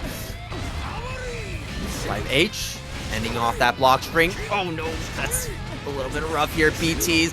And just goes for that fast BT once again because that drone was just going to continue to lock down iDom regardless. Sweeping iDom up. We have to spend that burst, but the white wall is all coming through, providing Nubenheimer that neutral skip that we're looking for. Stalls out in the air for just a little bit. We gotta clutch this one out. We cannot make any mistakes against Goldlewis now. And the again. Skyfish finally comes out. Skyfish, such a potent tool in this matchup and has been such a potent tool in this set. The flash kicks, right? Which she kind of does, but she has a lot of bait tactics to get those flash kicks. So you can't take like any of these jump ins for granted. It could be a bait. And I feel like that is the first layer that GSL has to get over in this set. Yep. This is the first set of top 8 as well. The GSL already off to the races. Kshu putting things around. Gets hit by the 2K back turn stance. I just read chat there, just Gaysex chat. There's a little bit of hate in that, Casper, I'm not gonna lie. But it does appear. Oh, good throw. Kshu does have the corner with the JD, but nah, gonna burst you back. Kshu at a very low health point, so has to be careful. Oh, he just sent it. He just sends it, and he does have that mirror to back it up. Keep it safe, but that was, I'm pretty sure that's a reaction to that big tree coming out. Oh, without a doubt. Without a doubt. Just sends it. You've got the bar as well, so even if you're wrong, right? Let's say you just missed it, you're good to go. One thing I'm actually liking from GSL is how we're opting to play neutral a little bit in back turn stance as well. Specifically because you have options like back turn 5P, which is actually one of the best anti-airs in the game, it feels like. With how fast it is and how it can just stop, you know, in her tracks when she goes for these dash approaches. I think we got it here. Yeah, it was really good. Like, just the 5P basically has upper involve like a 6P, and it comes at like, what is it, like 4 frames? It's something ridiculously quick, right? Oh, nice. I like the little droppage, looking for a flash kick. Kshu is so aware of what's going to happen in this matchup. Looking out for it, but what? 6P from Gaysex, but sends you back. Oi! Love that movement to avoid the no. And perfect usage of the boom there to catch Kshu after the stroke. Oi! And upwards, but GSL going to stay grounded here. Nice! Able to get a solid hit with the guard crush, but just opting again, YRC pushing it back. And now we're playing a very awkward neutral game. Really wants to look out for those flash kicks, but Kshu still get caught by them. Hard knocked out, gets the hit, and Gaysex went for a challenge. Oh, unfortunately, too. Is that a reset? Command grab! It's the command grab super! Reset! That was a reset! Someone got it. Someone clapped that. But yeah, I really love how Kshu structured the final moments of that round there. Not giving up the corner positioning by going for the wall break, realizing that that wall splat wasn't enough to give GSL burst back. So we're like, okay, we can just afford to keep the corner here and not have to worry about it and go for the regular wall slap pressure that is very reminiscent of that Season 1, Season 2, you know. Yeah, it was very cool to see. I think Kshu maybe wanted to show off a wee bit or throw out that layer 7 play that like GSL was just not ready for. And now we're continuing on, and I can imagine GSL maybe getting a little bit too aggressive after that. I know I would, right? I know I'd be like on the, okay, he did that, I'm gonna strike back. Not a fan. Not a fan. Dash forward 5P and the cross up back turn K as well. And that's going to be round going to GSL. Pretty solid there. Okay, going defensive this time as GSL goes for that back turn round start. But Kshu taking advantage of that, gaining that space, controlling the middle of the screen to actually get that wall break here. Counter hit though, that's big for GSL. Super. Oh no, are we spending our burst? Yeah, we are spending that burst. It will go through, preventing the damage from that super and preventing that wall break as well. Jumping in. Does have 2 bars of meter, so a lot of this offense will be very safe. A lot of layers to it. And could potentially be another command grab, but I doubt it. I think we're just going to cash out with the super, sending it. And Kshu getting a good round here, but unfortunately has to worry about that burst and the flash kicks. But the burst comes out immediately. GSL not giving a damn about it, and I think that may cost you. I think you should have held on to it a wee bit. I really like how we played around that boom as well. Kshu going for the regular jump, the neutral jump into the dive right on afterwards to make it a very awkward angle for GSL to try and actually get a stable anti-air against her. Very nice. Back turn. That's going to blow up that dive kick right there. And we will get that OTG as well as that super just chunks health bar is like crazy. It's genuinely one of the best supers, but thankfully it's attached to back turn, right? Because I'm pretty sure, could be wrong on this, but it's an iframe super that's plus. Dude, it combos with a ham sandwich. That thing just you toss it out, and 90% of the time it's going to connect. It's just like you can't go wrong with it. You know, it's the best way to put it. Like you're in neutral, can't go wrong. Send it. Yeah, it's a lot like GigantorKai, but way quicker. We're done. A lot of damage. GSL having to play a lot of patient neutral here. I've noticed that GSL has not been using many flash kicks. Oh, that's a mishap. Oh, okay, yeah. We ran a little too far forward, trying to punish the super. That was weird. That's a shame, bro. GSL made the right call. That is how you punish it. You tend to do a close slash, but Leo's probably at the wrong angle, didn't catch it, and then just went for the flash kick because he's a little fed up, and it just kept crossing him. It just kept crossing him. You can see he's visibly getting frustrated with the set. No flash kick yet again. Kshu catching GSL, maybe trying to jump out of the corner, and that will cost GSL. Kshu now in a really solid spot here. Perfect just defend. IB there on the back turn attempt, and Kshu will take another game here. 2-1 over GSL with the Eno. Jeez Louise, man. You start to wonder like how this set is going to be playing out, and then you just see Kshu start to dominate after that that match there, and I'm like, I think this is going to be a 3-1 set. Like, as much as I like the way GSL plays, you can see he's visibly getting frustrated, and Kshu's called him out every time because of it.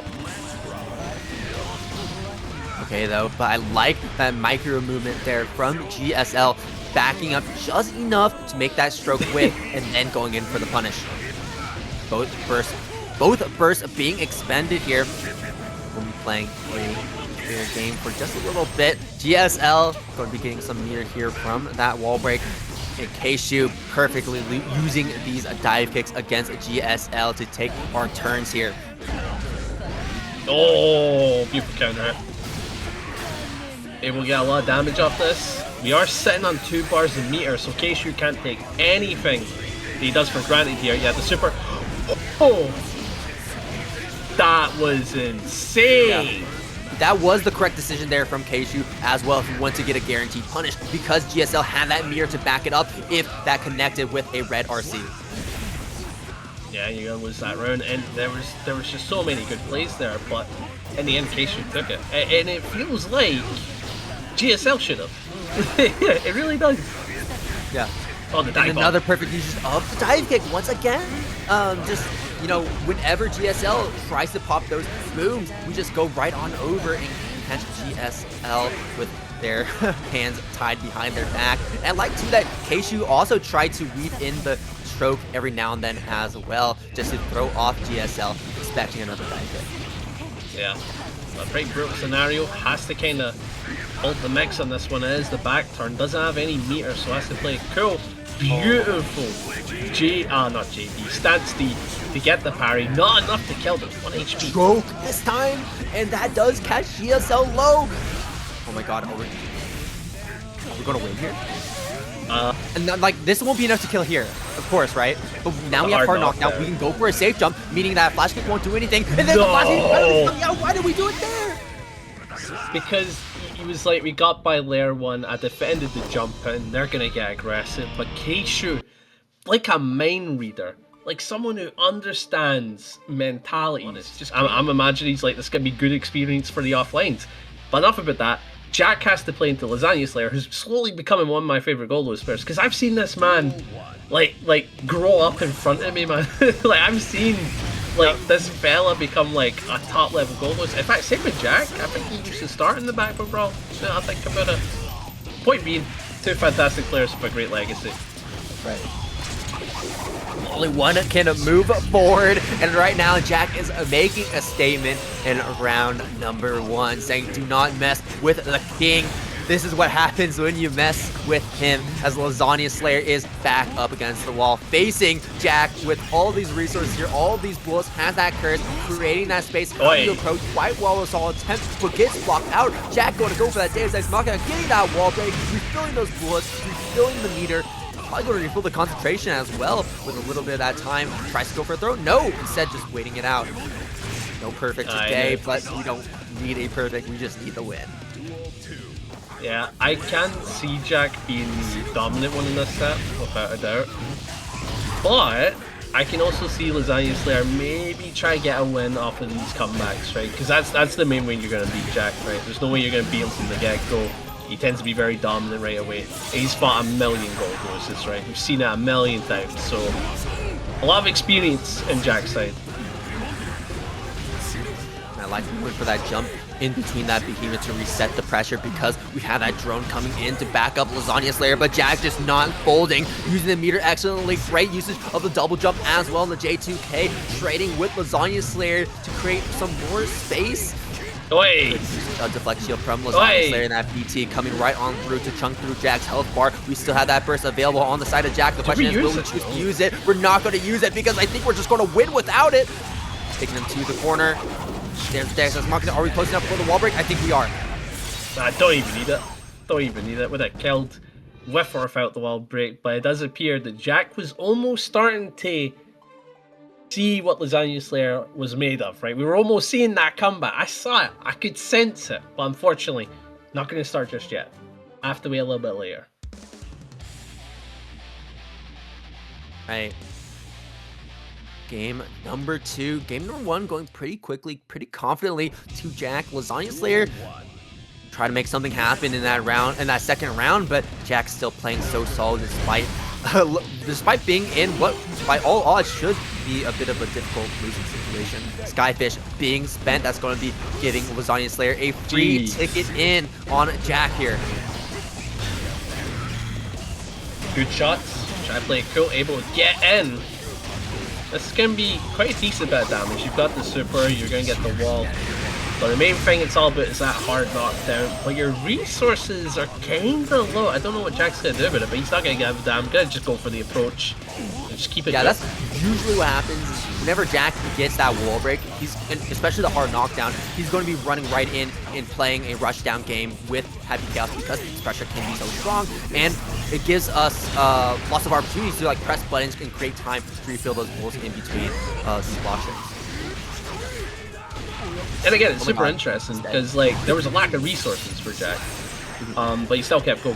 But good for versatile from Lasagna Slayer, and this is what I'm talking about. This is where Lasagna Slayer is going to shake. Why you did not pick for a 6-round start? You did not. Counter hit, burst, finally coming out from Jack. I mean, we gotta spend it right there. That would have been death if we didn't. Lasagna Slayer getting tossed into mid-screen and getting comboed to the other side of the screen as well, to the east coast. Good block in the middle of that approach on the burn down, you're in the corner. Avoiding that Skyfish knockdown.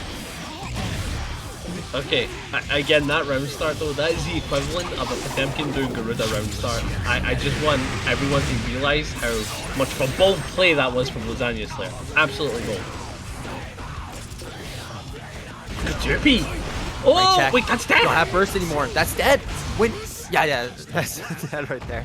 I thought for a second, I was like, oh, is the combo not done yet? Or sorry, is the combo done yet? But no, we just have that one final BT to close it off. Lasagna Slayer going to be able to get a game against Jack. It's not going to be so easy after all.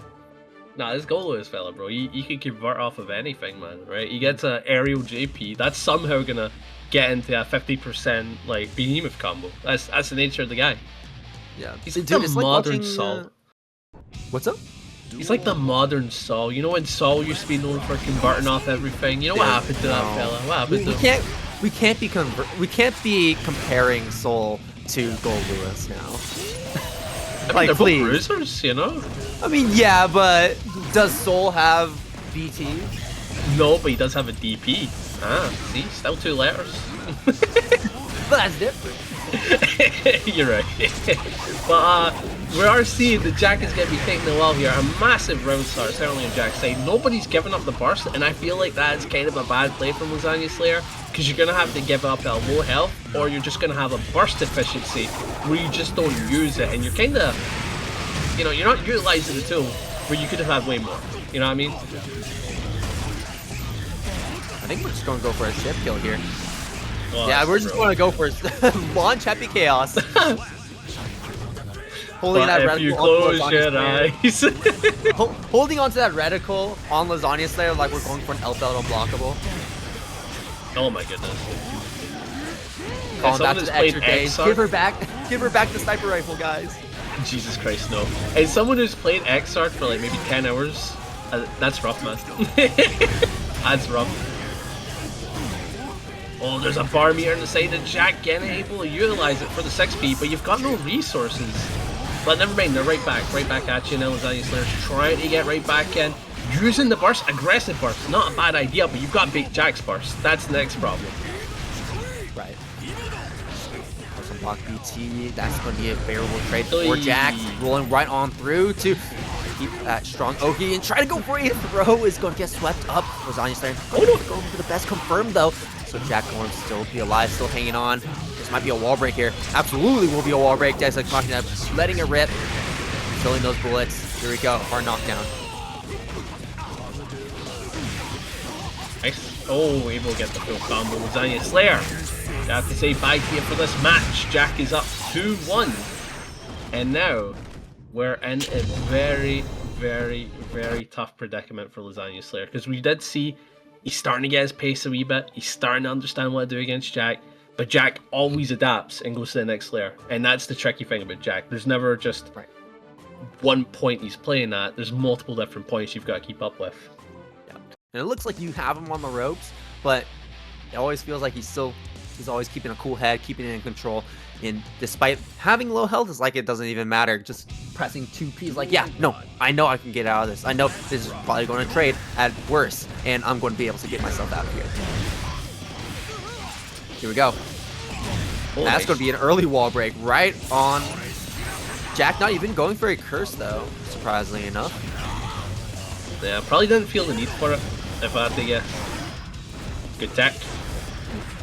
Decides to jump in, tries to get a far slash, but we're backing up, keeping it cool. Jack on the offense, goes high. Good blocks in the Goomba Stomps, but we reset with the bullet. Welcome back to Stomp Town, and now you're up this very low. Sending out the laser super though. Could cause a comeback. Yeah, but that laser super bought enough time for Jack to refill the gun. And refilling it all the way to the top. Doesn't even need to use Deus Ex to refill that gauge. And Jack is starting this off with full resources going into this next round. Jack on set point over Lasagna Slayer. The opening is going to be that curse. Lasagna Slayer tries to close that distance, but to no avail, getting shot in the face as he tries to approach and getting popped up by the gunshot flip.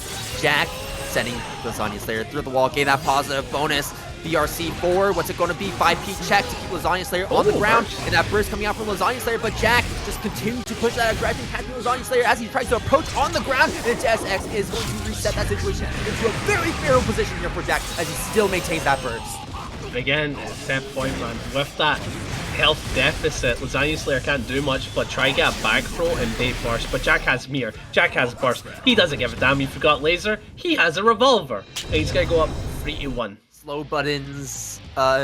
It's kind of like a weird fusion of characters.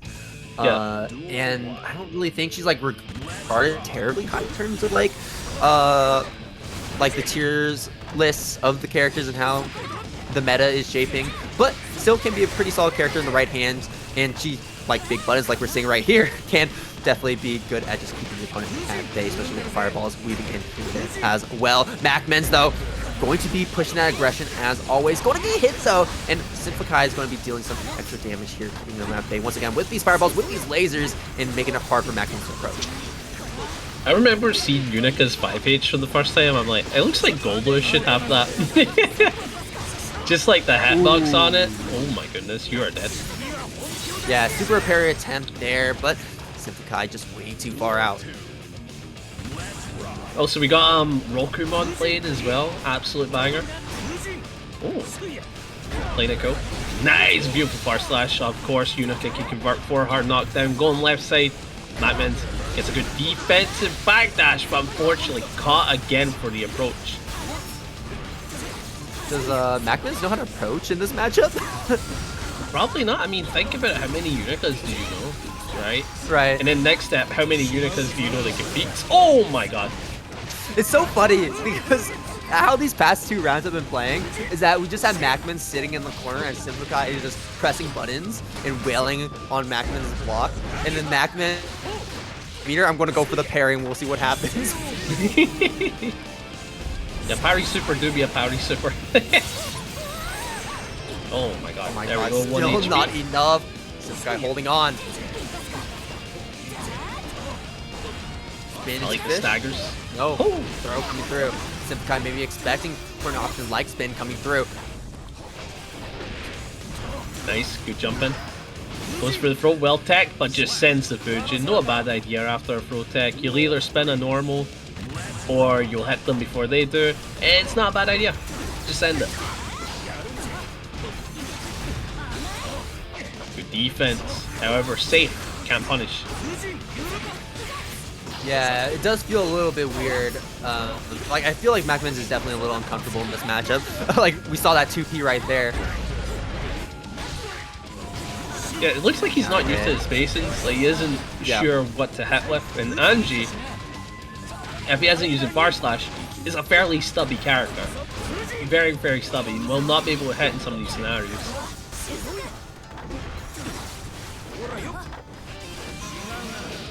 The approach. Okay. Oh, Well.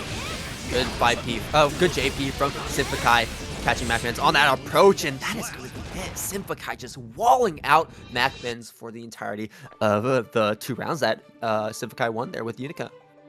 Does anybody know if MacMens has another character? Because, like, it feels like the uncomfortableness that MacMens is feeling would make you move to another character. Like, I know I would at least, because this feels weird. The thing is, like, Anji isn't even bad into Unika. Like, we can have spin as always, right? Spin is just good in general because of how it makes opponents guess in neutral in a way that no other character can. So I mean, that's generally just going to be good, especially against these longer range normals that are keeping.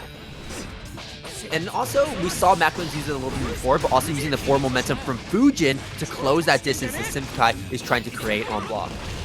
Aye, because when it comes down to it, it's if you're playing this very weird game plan because you're not used to a character you're fighting, it almost feels like you're putting yourself in a losing situation. I feel like MacMens just needs to go with a bit more confidence.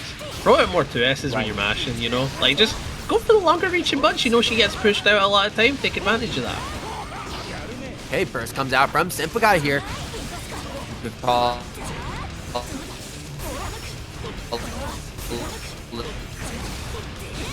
A little bit of a hero burst, but takes an advantage. It's going to be whipping back into the corner. Oh my god. Finding his way Yo, is that Rapcon? Yet again. Yeah, you had a little bit of a lag spike there, so your voice just went from like slow to rapid. That was funny. That was very funny. But we are seeing MacMens starting to gain a bit more confidence, but one thing you gotta look out for are those DPs. Really good against Fujin pressure, and MacMens is gonna have to go for a lot of fakes. Try to play around that, but SYMPHUUKAI getting the wall break, does have a bar to work with, goes for the spin, not a bad idea, but the bar you got to play against. That health is getting lower and lower. Oh. Death! Oh no! No! Death! Perfect to boot as well. SYMPHUUKAI starting to get a bit more confident. Okay, there it is.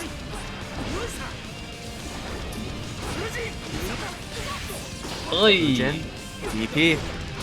Kind of like what I was saying earlier, Fujin follow-ups just kind of lose to DP, so it has to play it patiently in those Fujins. Yeah, Fujin no cancel. It's probably what we're going to have to see a lot of. Like, imagine you're fighting Leo, you know? Actor, right? Yeah. It is that mental stack too, though, because we have so many options after Fujin that you're still in a bit of a guessing game as Unika of, okay, what is MacMens going to do? Oh, beat the parry super. Oh, we saw MacMens go for the parry super, really wanted to go for it. And SYMPHUUKAI Getting a good punish, however, 5 guts kicking in. Tanky fella, won't die just yet. That HP is so low in snkz. Just goes for the throw, baits the parry again. Yeah, we're seeing MacMens on defense just a little flustered, I would say. Best way to put it, he's flustered. Yeah, MacMens is really just hammering in on those parries and those invuln options, like hoping that we can get a lucky hit in here and there. But yeah, no, the uncertainty from MacMens is really showing in this matchup, like we've been saying. But who knows, maybe we'll see something different here, as MacMens is off to a pretty decent start there, finding that Fujin into the knockdown as well to start us off, getting that burst out from SYMPHUUKAI early, and into the spin, Fujin Nakia getting the pickup, but unfortunately not able to finish the combo, and actually maybe accidentally swapping sides there with that run under. Oh. The health is fairly low for SYMPHUUKAI, so if they get caught, it could cost them, but getting a full combo here, MacMens gonna deal a lot of damage before that guts can kick in. And just like that, you're maybe 1 or 2 combos away from killing MacMens, but just goes straight for the raw Fuji, goes for the overhead, well defended.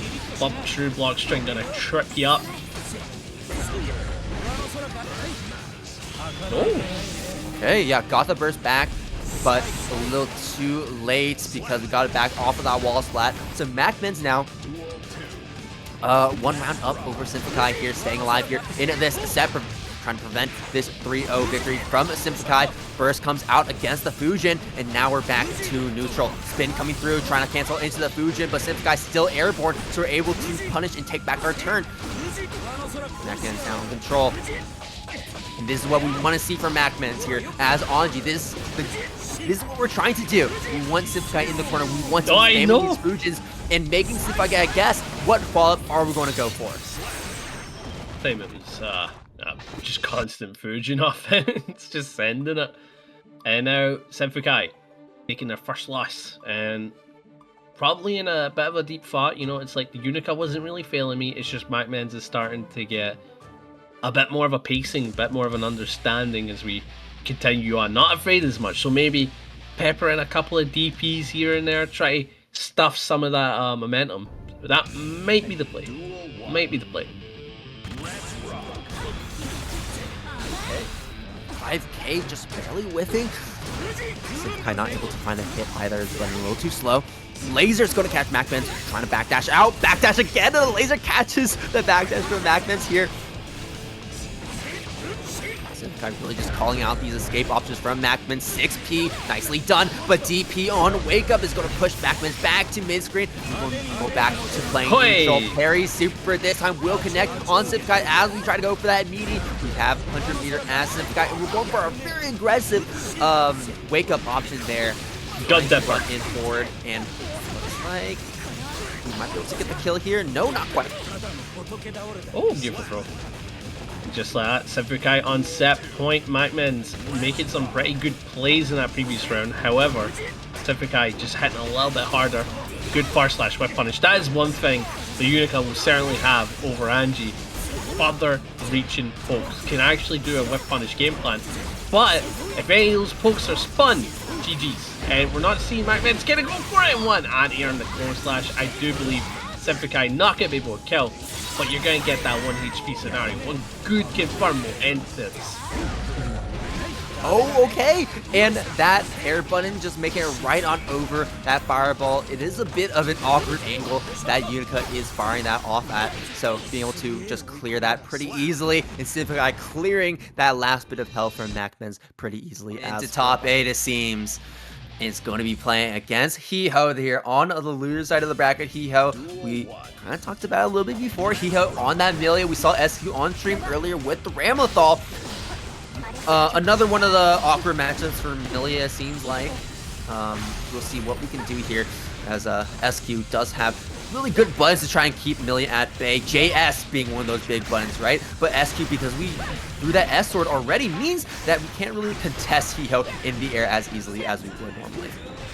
Aye, but this is a matchup we do tend to see a lot in different variations. Maybe it'll be SQ, maybe it'll be Ditto, right? Maybe it's Hee Ho, maybe it's Walter, right? We tend to see this matchup quite a decent wee bit, and I'm Kinda interested to see how it goes, but so far Hee Ho understands how to control the neutral.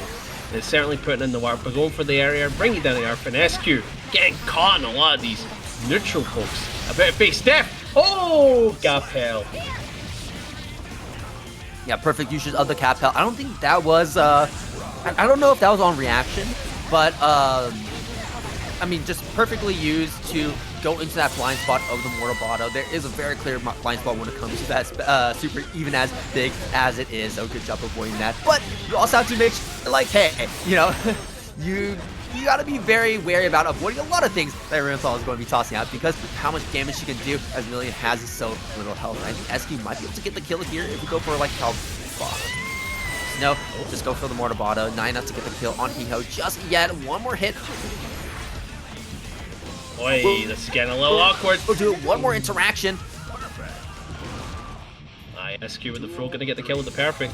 And also, we got a banger on. I love this song. Overhead. Nice, goes for the burst. Storyteller. Nice, gets a combo, but the burst bait, beautifully done. And just like that, SQ's gonna be sent through the wall, but no super. Maybe missed out on it, but Hee Ho certainly still got the momentum. And SQ gonna go down a match, but I don't mean she's out, just more room to learn. Yeah, absolutely. Yes, just had a bit of a hard time pinning down the Millia in that last round right there. And when you don't pin down that Millia, it can be a little hard to catch that character. But still, Ramlethal has pretty good buttons at stopping that approach from Millia. 6P being a very good anti-air.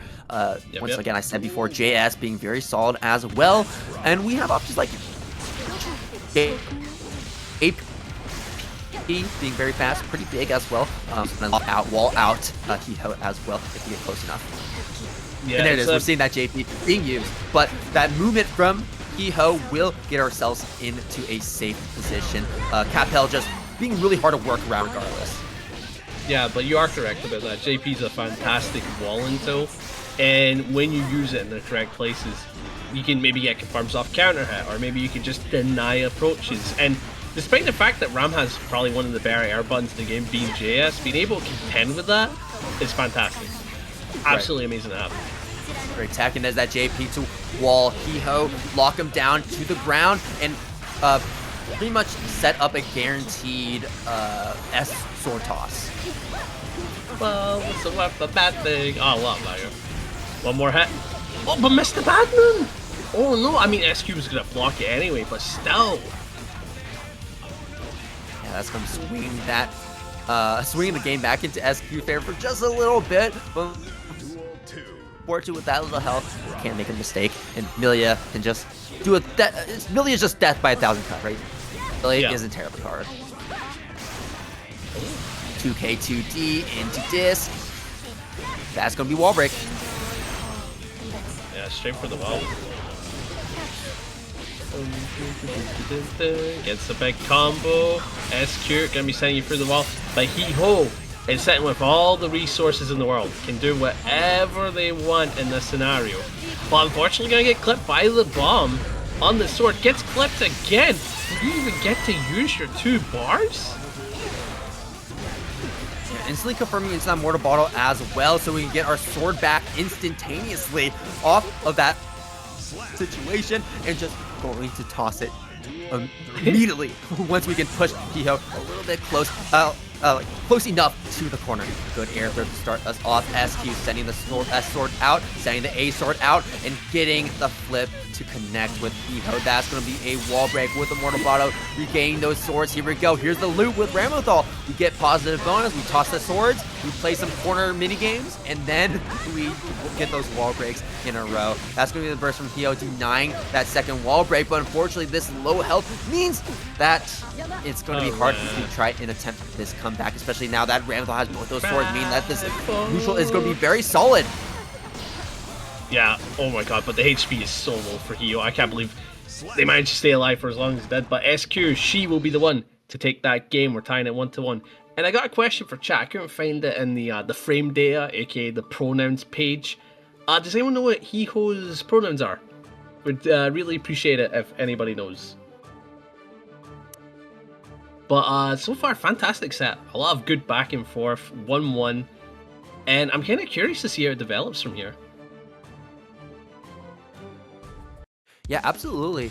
One thing I really liked about the final interaction there in that previous game was how SQ, even though Hee Ho was close enough to the corner where H-sword toss wouldn't be a bad option, I like how SQ held on to the sword, because it's like, okay, I don't have to overcommit, I don't have to overextend, I can just sit here, keep my strong neutral tools like 5H, 2H, JH, and then be able to use them to just catch Hee Ho for one final hit. There's the Mortar Bonder going to be sending Hee Ho through the wall, getting the hard knockdown, running up, close slash, 2S, H-sword into the throw, but Hee Ho is going to be the one throwing SQ instead.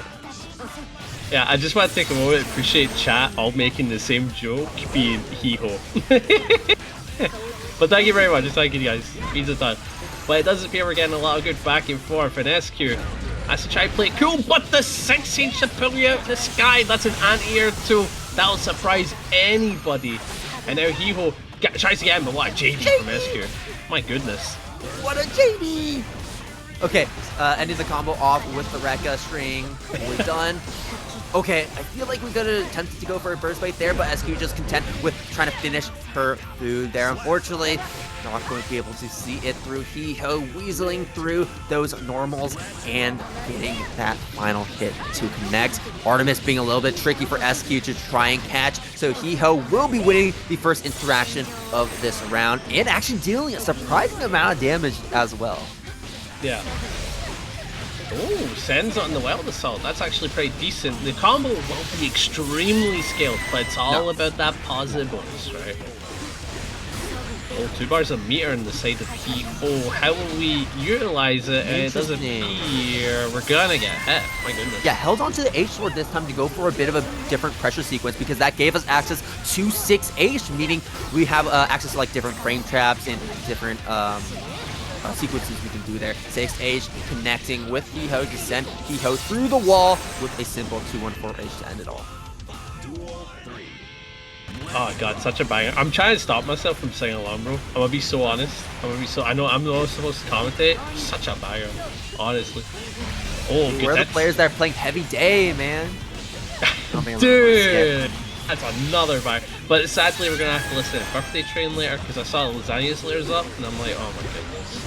Unfortunately, Birthday Train is a banger. What are you talking about, man? I like Birthday Train, but I don't like it on, like, repeat.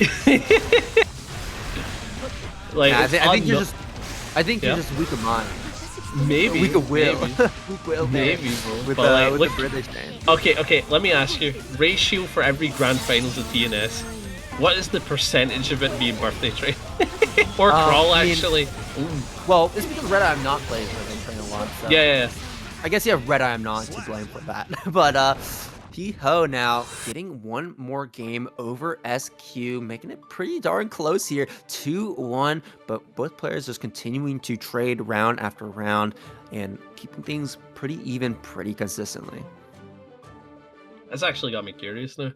Like, because Jack is always in Grand Finals, Red's always in Grand Finals.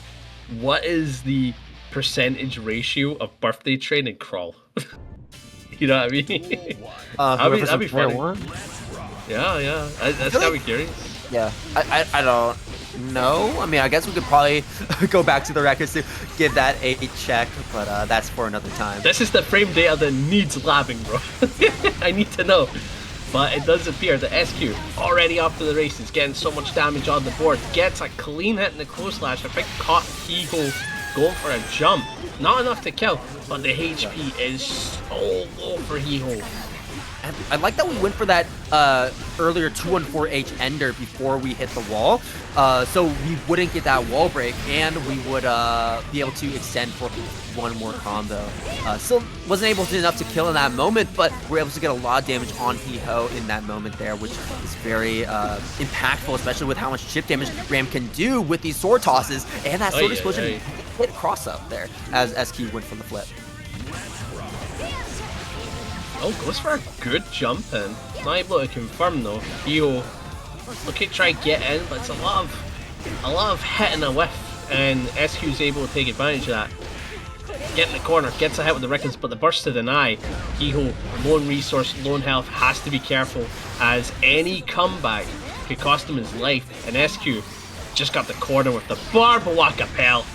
Beautiful escape. Went for regular neutral jump. JP could have gone for super jump to try and actually catch Hee Ho there, but still able to keep the corner, and that is going to be monumental into this round because SQ is going to take it all the way and even things to that 2-2 score that we've been dreaming of. Game number 5, I believe the first game number 5 of top 8 tonight. And just like that, we are going to get a fun game 5, like you said, and it's got me curious. Who will be the one to take it? Will it be SQ or will it be Hee Ho? I'm kind of hoping that SQ is able to do it because she has had a fairly rough losers run, I would say, where she's had to work her heart out for every set. But maybe it's the same for Hee Ho, right? I'm not 100% certain. But either way, it'd be fantastic for either player to go through. It's just a shame that either one of them has to fight a Goldlewis. It is what it is, right? It is what it is. If you're not fighting Goldlewis, you're fighting Happy Chaos. And if you're not fighting Happy Chaos, you're fighting Goldlewis. Oh.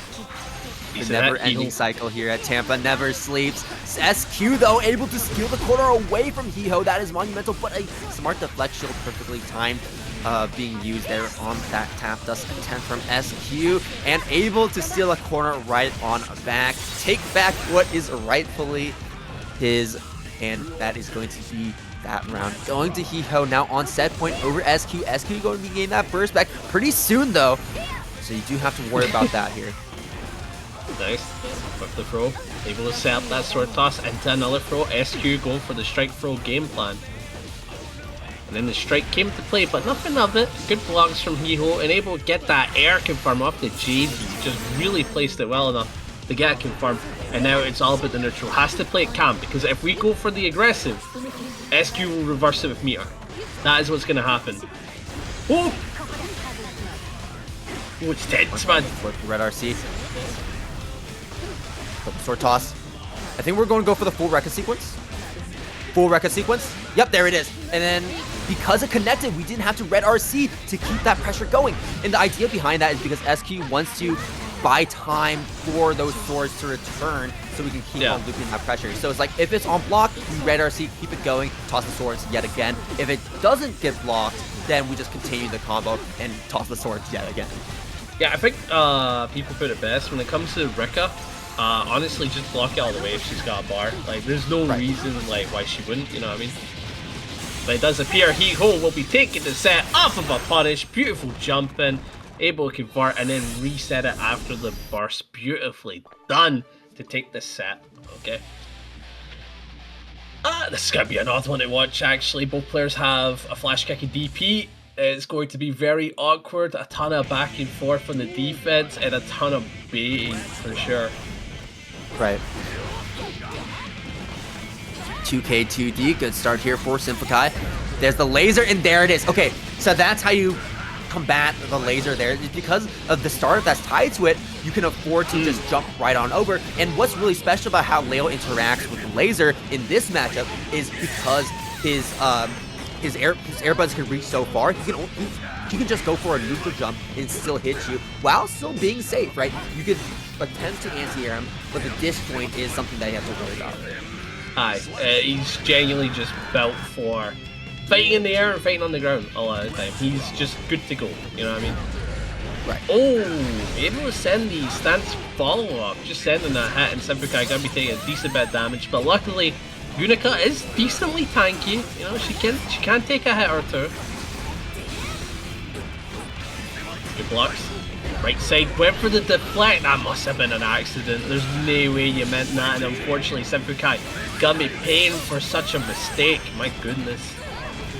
Now wake up, ain't gonna get crossed up immediately. Back turn now, and we're just gonna go hammer these parries in. SYMPHUUKAI though going for the slide this time around to try and beat out that parry. It does end up working out, but GSL is going straight back into that back turn stance regardless, and you cannot stop him as the freight trade just keeps on going. SYMPHUUKAI does get a throw off. Are we going to be seeing the laser? Yes, we will. GSL going to stay grounded this time though, and will get a punish with the super by staying grounded. good matchup awareness here. I think SYMPHUUKAI is feeling a wee bit awkward into this. I kind of wonder how they're going to respond. Like, do we stick with the lesbian neutral or do we go to they them? They will be sticking with the Unika. I think Unika. I think Unika can play a little bit more solid in neutral against Leo. Definitely still difficult.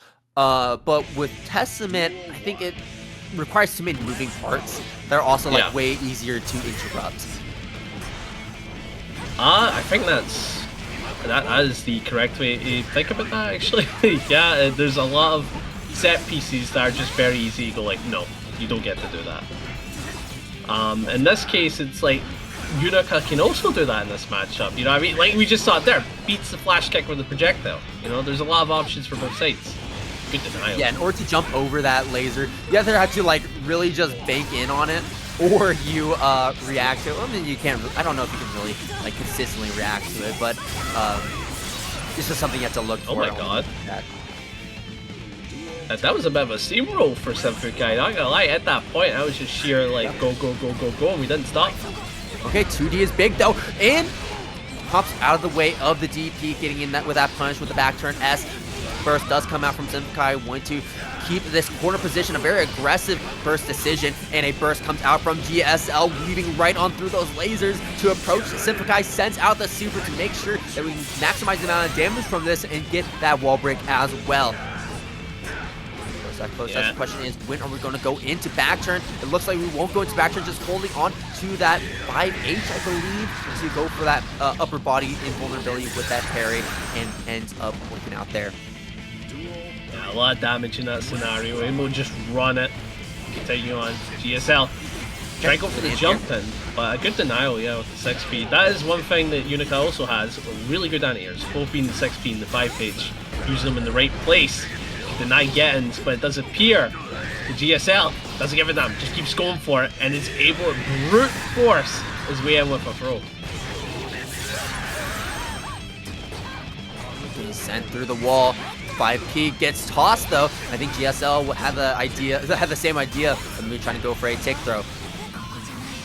Okay, jumping all the way over, trying to dive kick down, but SYMPHUUKAI chasing GSL up into the air. Oh, we go back into back turn, just sent out that super. Doesn't end up working out though. PRC trying to keep this pressure going, but couldn't close the distance in time as SYMPHUUKAI is going to wall out GSL, and no! Doesn't take it. We have burst, going to spend it. Flash kick comes out, but no mirror to back it up. You absolute psycho. GSL go for the craziest flash kick of all time. There was no bets made. He literally just saw a dash up and went like, I'm going to send it. I'm going to send it and it's going to work. And I appreciate that. I really do. Sometimes you need to have that, like, Ken mentality, you know what I mean? Oh my goodness. I guess that's one way to put it. The Guile mentality. Oh my god. Doesn't really play like Guile, though. Yeah, like it's so weird. I remember having a discussion with this with Backpack, right? What archetype is Leo? Because you're supposed to say Guile archetype because it's the charge input, right? And he's got the sonic booms. But then you go like, but it's just not. No, it's not. He's also a rushdown. Like, that's where the similarities end. Oh my god, no. PRC back to bait out the burst. Doesn't actually get a true punish off of that though, but still able to keep control of the round and prevent that burst from creating that, pushing GSL back to full screen. Yeah, and it does appear this should be death. Doesn't even need the super, just send it. I mean, here's the thing, once you get to back turn, you're just pressing buttons at that point. Hey. Like in the true sense of the word, and that's like the key difference here. It's like once you get to back turn stance, you're not like methodically thinking like Guile, like okay, what button do I press? What do I boom here? Do I flash kick here? No, you just start hammering buttons, and then it's going to work a lot of the time. Also, Jenny's saying that he's a blanket type. He is not a blanket type. He isn't balling. No. It's like, oh god, Maze the blanket type, and it does appear. GSL does have the corner, but a DP to deny. Again, SYMPHUUKAI making good usage of it. Gets in. As two bars could potentially get a lot of damage, but the burst is saying not allowed. Gets in, but no confirm, too far away. You will have to be worried about the slide though. Always worried about that, and that is going to even up the round count. No more burst here for GSL, at least not for the start of this round. If SYMPHUUKAI gets a good hit, that could push SYMPHUUKAI closer into that advantage state that we're trying to look for. But early wall break from GSL is going to say no. SYMPHUUKAI not spending that burst. Doesn't really care that GSL is getting all this meter. Doesn't care that GSL now has 200 meter to use. Boy, oh no, we're going to go for the RC. Left side, DP deny. SYMPHUUKAI's been placing these DPs very well. I would say not many unsuccessful DPs yet. Really sparing up the timing of holding for these DPs as well, I think is absolutely critical to the success that SYMPHUUKAI is finding with this character. Yeesh, make a def a busta. Jumps in. Back it up. Say go for the 5k. We're staggering. Back throw. SYMPHUUKAI can kill, but the burst is play. Oh, there it is. And now SYMPHUUKAI has the lead over GSL with the Unika. Yeah, SYMPHUUKAI probably starting to gain their momentum a little bit as this continues on, but the question is, how does GSL respond, right? Because we've seen them take the first game, and then we see them lose 2 in a row. I think this is a matter of like, okay, I need a little bit of time to get used to baiting your DPs, because so far SYMPHUUKAI has just been on it on the DPs. We haven't seen a whiff DP yet, I think.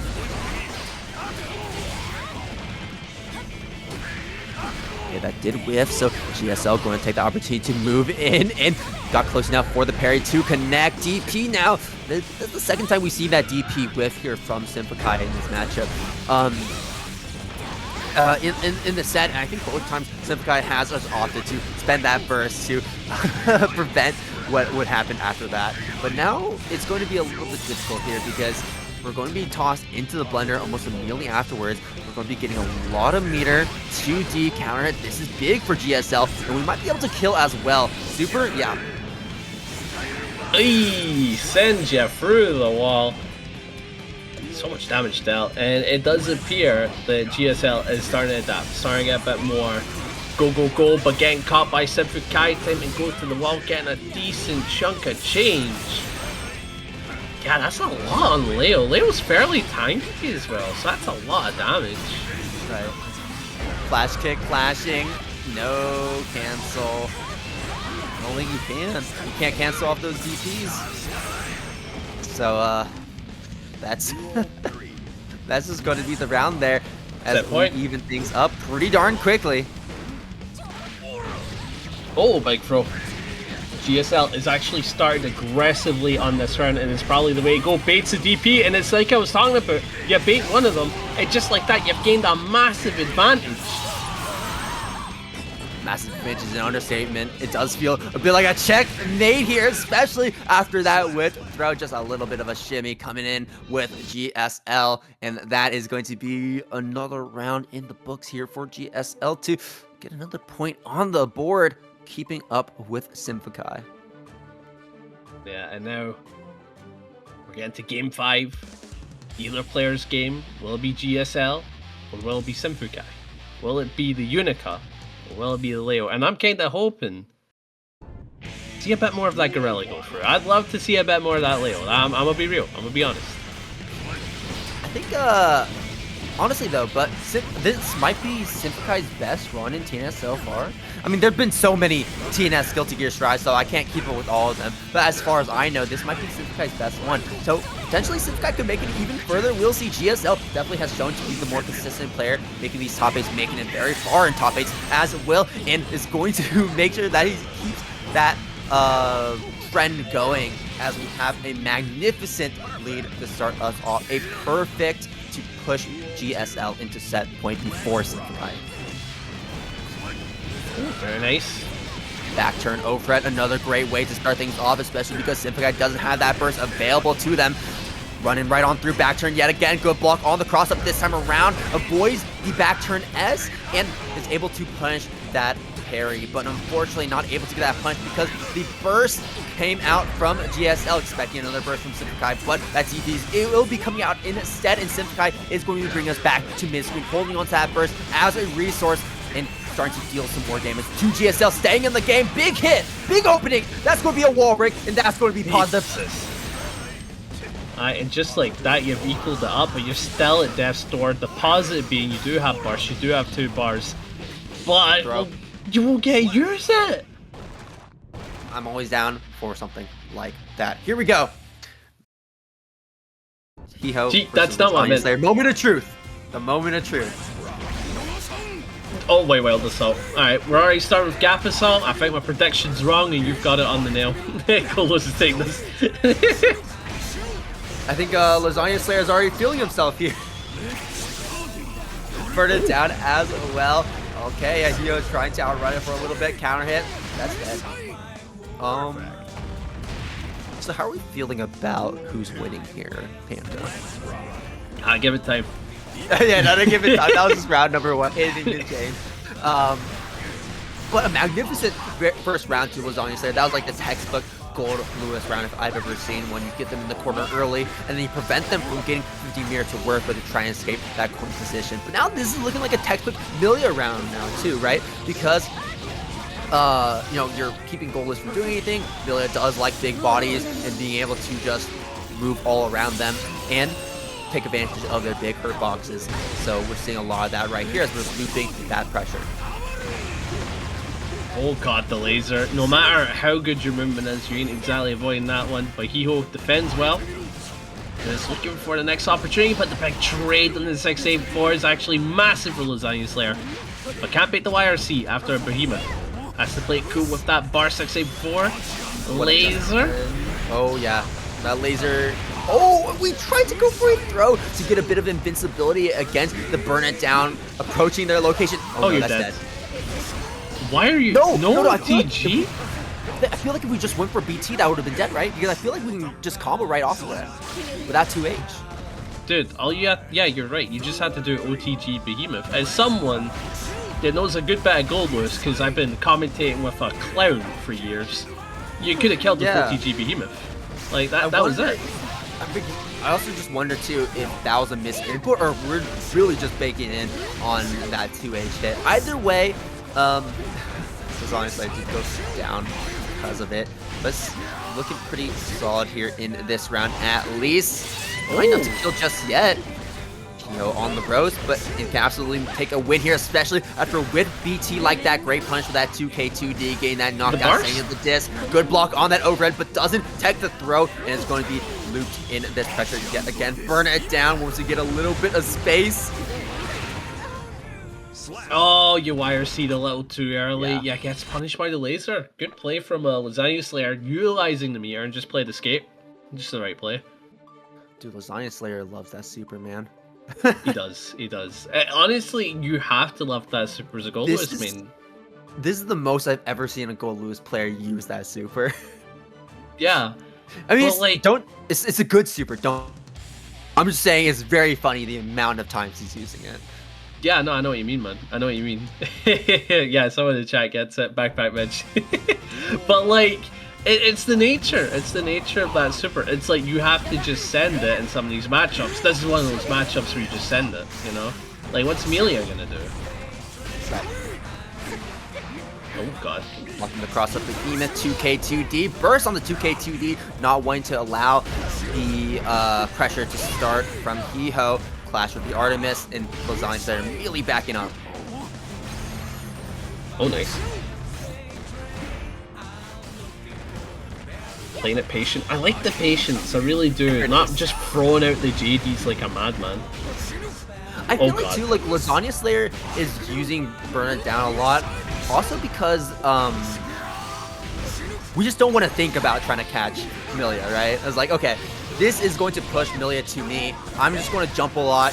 She can't grab me and get invincibility, and I'm going to be able to get a like switch sides as well and put Millia into the corner if my backup is against the wall already. Yeah. Oh god, that is a lot. I don't think Hee Ho can kill, so yeah, going for the reset is the correct play, right? Get that one more mix up. Not gonna spend it though. Yeah. Beautifully done from the Hee Ho. The comeback is on, and you know, this is what I was talking about, right? You know, this is what I was talking about. You know, Hee Ho's got it. He is Ho. Good kill on the drone with the far slash. flash on the behemoth there. They're just going to jump right on over the drone, and the 6P actually does connect.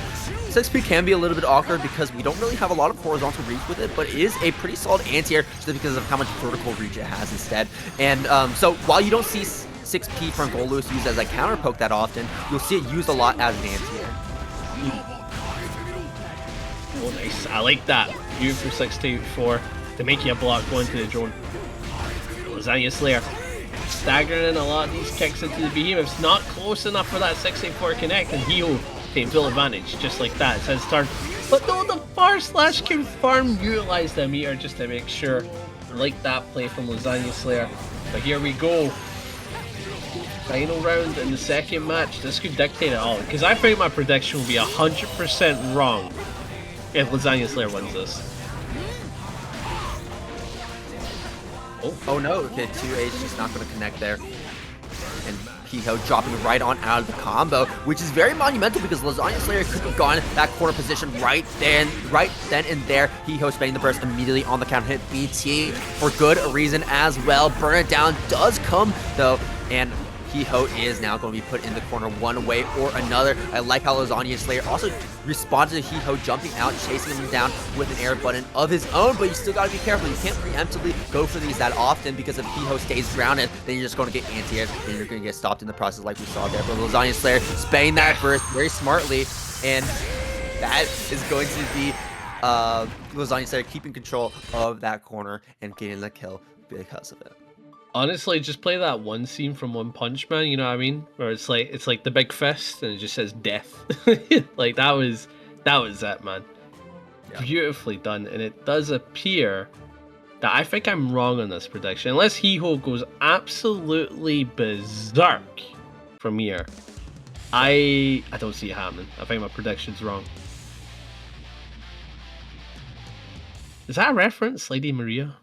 Is that Bloodborne? Maria is such a common name, man. I don't know. Oh god. Why do you say that in the shadow voice? Because that's like that came in my mind, bro. I was just thinking like Maria. Oh god. Oh, what jump in. Oh, the burst.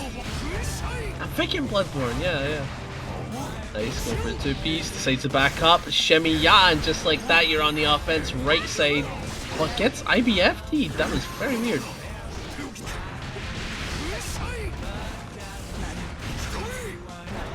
Alright. Just chasing him down with the drone. Good usage of the far slash right there, stopping that movement forward from Lasagna Slayer as he kind of lined up with the drone, trying to jump out of this corner position. But just being locked out and really doing too much. Brave press from Hee Ho with that 2P, but it will be a it's on the other side. Alright,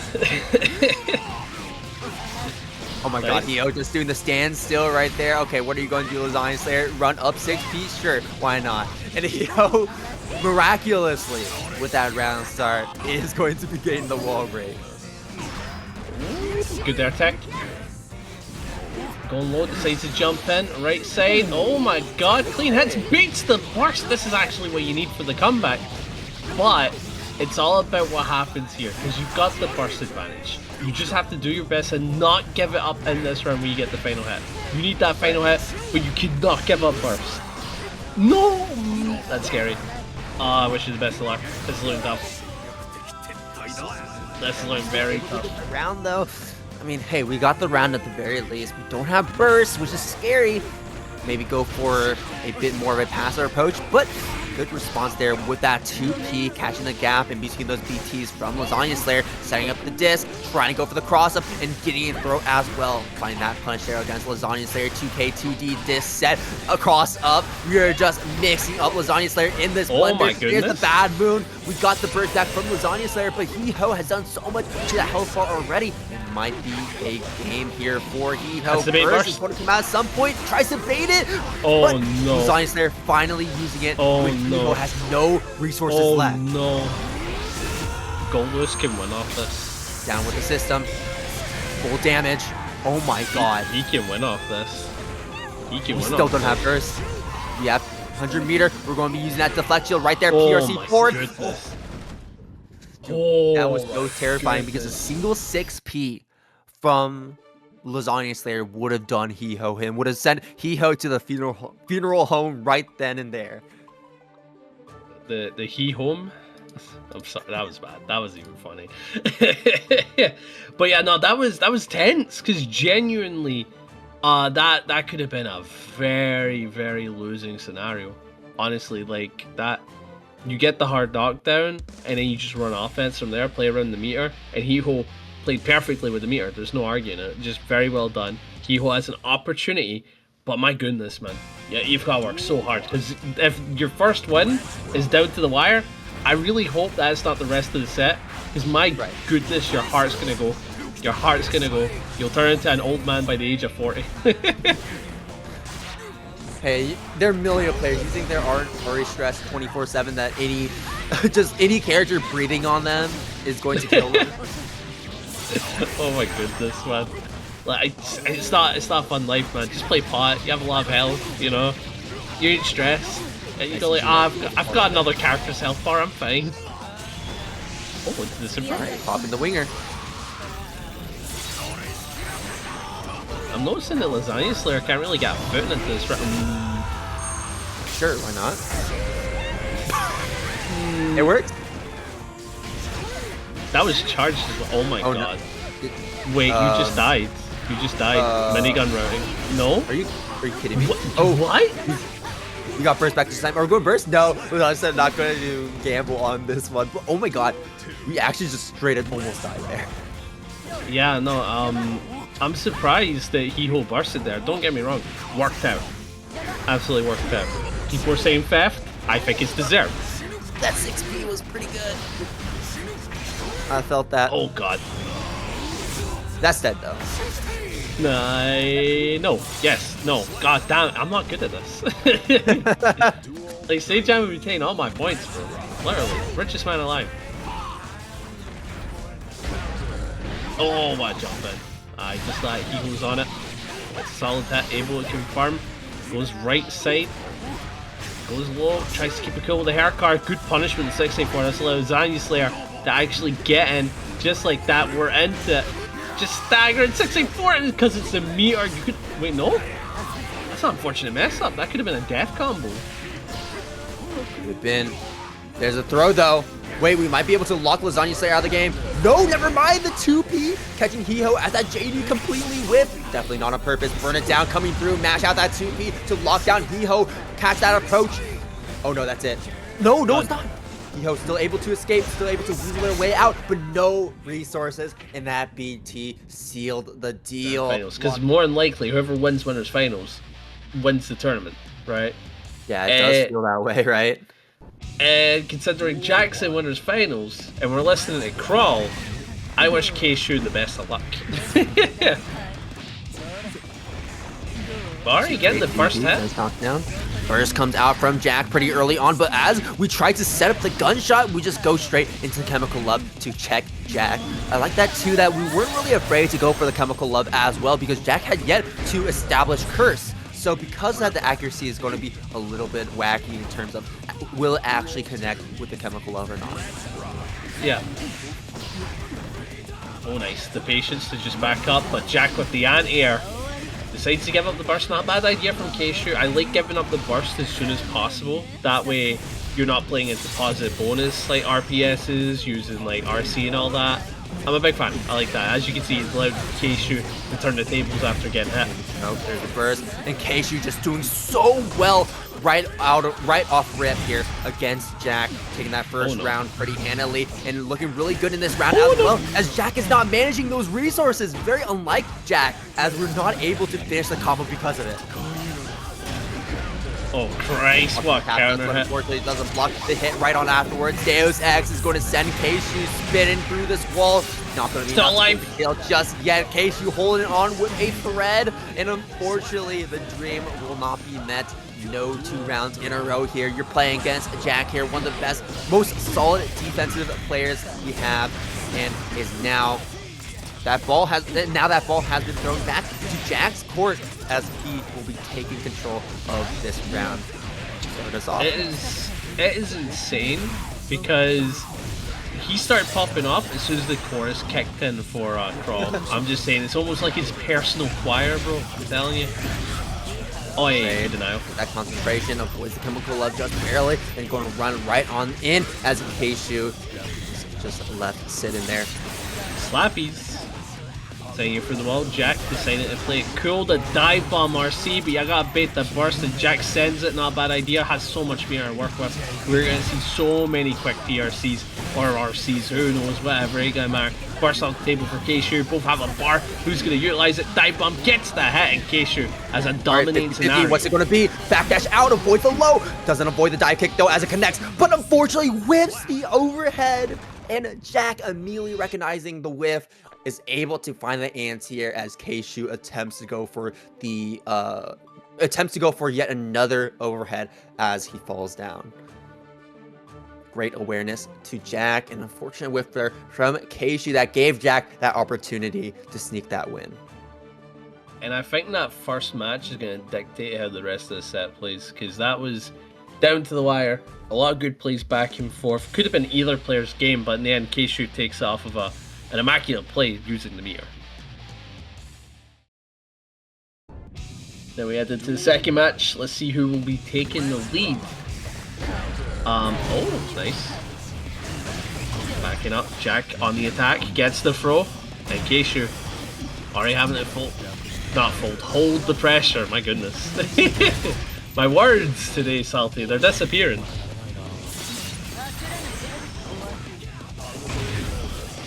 Good focus shot. The burst to deny. Jack is sitting on a bar. I'm assuming we're going to see it real quick on defense. Maybe a YRC play. Maybe some type of confirm after 2K. Who knows? But Kshu on the offense. There it is. YRC pushing you back. Air throw. Bring you down to earth. Nice. Going for a 2P. Gets a full confirm. Oh, the pressure it's on. Oh, but you go for the stroke, but try and look out for burst. Kshu kind of delaying the combo. It still shows up. Both their health is neck and neck. Either player can kill here. And Jack scrambling for the final hits there. As you can tell, a lot of very intense plays. It does appear that Salty will be back in just a moment. I just clocked that. That's on me. That's on me. I gotta do this. Nice, going for the focus shot. 2S deciding back up. Nice 5P. I like that. Using the curse to bait an aerial approach, and Jack is taking full advantage of it. Nice confirm. Nice combo. 40% off the table. Kshu, what it do? What are you gonna do in this scenario? Stuck in the corner. Goes for the dash in, which isn't a bad idea, but Jack calls it out. Not allowed for you, big man. And oh no, Kshu, unfortunately, we don't have a lot to work with in this moment. Jack just dancing circles around Kshu. And that is a game 2 going to Jack. Much clearer than before.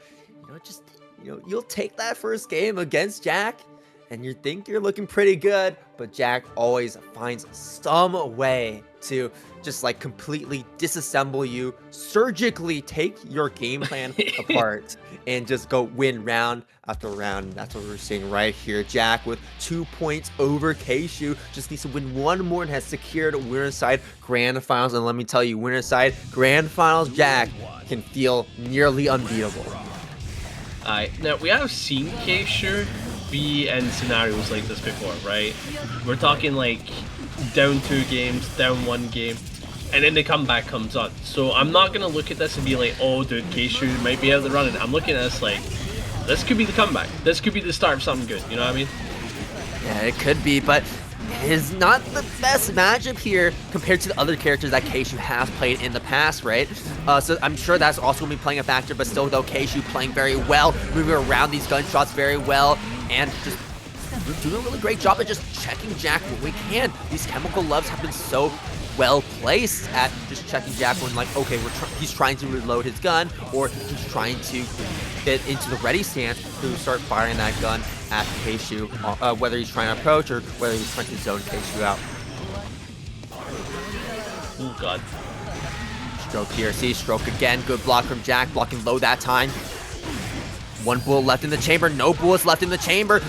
Banking in on that overhead, but Kshu doesn't block the subsequent blow, and that is going to Deus Ex refill the chamber and set Jack up for victory. Kshu has burst, but you can't really do much against with burst when you're playing against Jack, who just continues to zone you from the stream like that, content with reacting to what you're going to do, and he perfectly placed 5P, won in that previous round. Nice. Opting to go for the throw, not a bad idea. And you're opting for a little bit more reset pressure. Kshu representing the stroke, but gonna get caught out the air, and Jack with the aerial bomb arms. My god. It's like he's ready. Wait, was that a drop? Now's the drop. Like, I looked away and then I looked back and I'm like, oh. Yeah, awkward drop there for Jack. Still though, it did top up those resources, so Jack didn't feel terrible about it. And in case you didn't really get the clean punch against Jack either because of the distance they were at. But in the end, it does appear that Jack will be finishing it. Do you remember that one tournament? It was like you had to do whatever you could to win. And some people would play the game like normally, and some people were like, oh dude, I'll pay you to win. Please, let me through. Did you ever see that one? I think it was like Gilly Gear one. People started playing rock, paper, scissors. People started cheating. Was this a while ago? I think this was a while ago. Yeah, it was. It was. Yeah. In fact, it was, oh wait, I remember. It was a charity tournament where I think everybody plays Honda on Street Fighter 6. Oh, I didn't even hear about that one. Anyways. Anyways, GSL. That's all I'm gonna say. Mad tournament.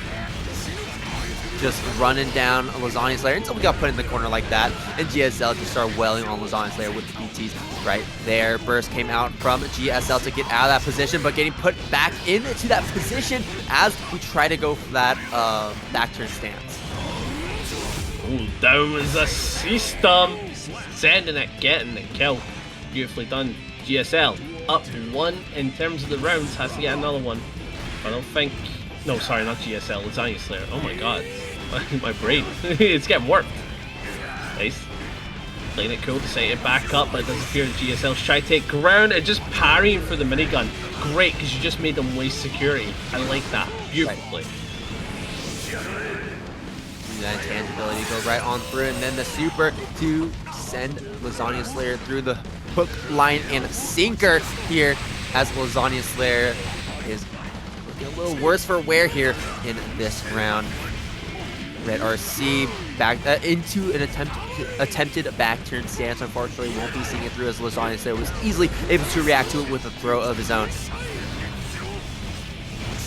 Again, parrying straight through these, but unfortunately a Goldlewis is waiting for you. I think we gotta stop being so obvious with the game plan right now. Guard crush.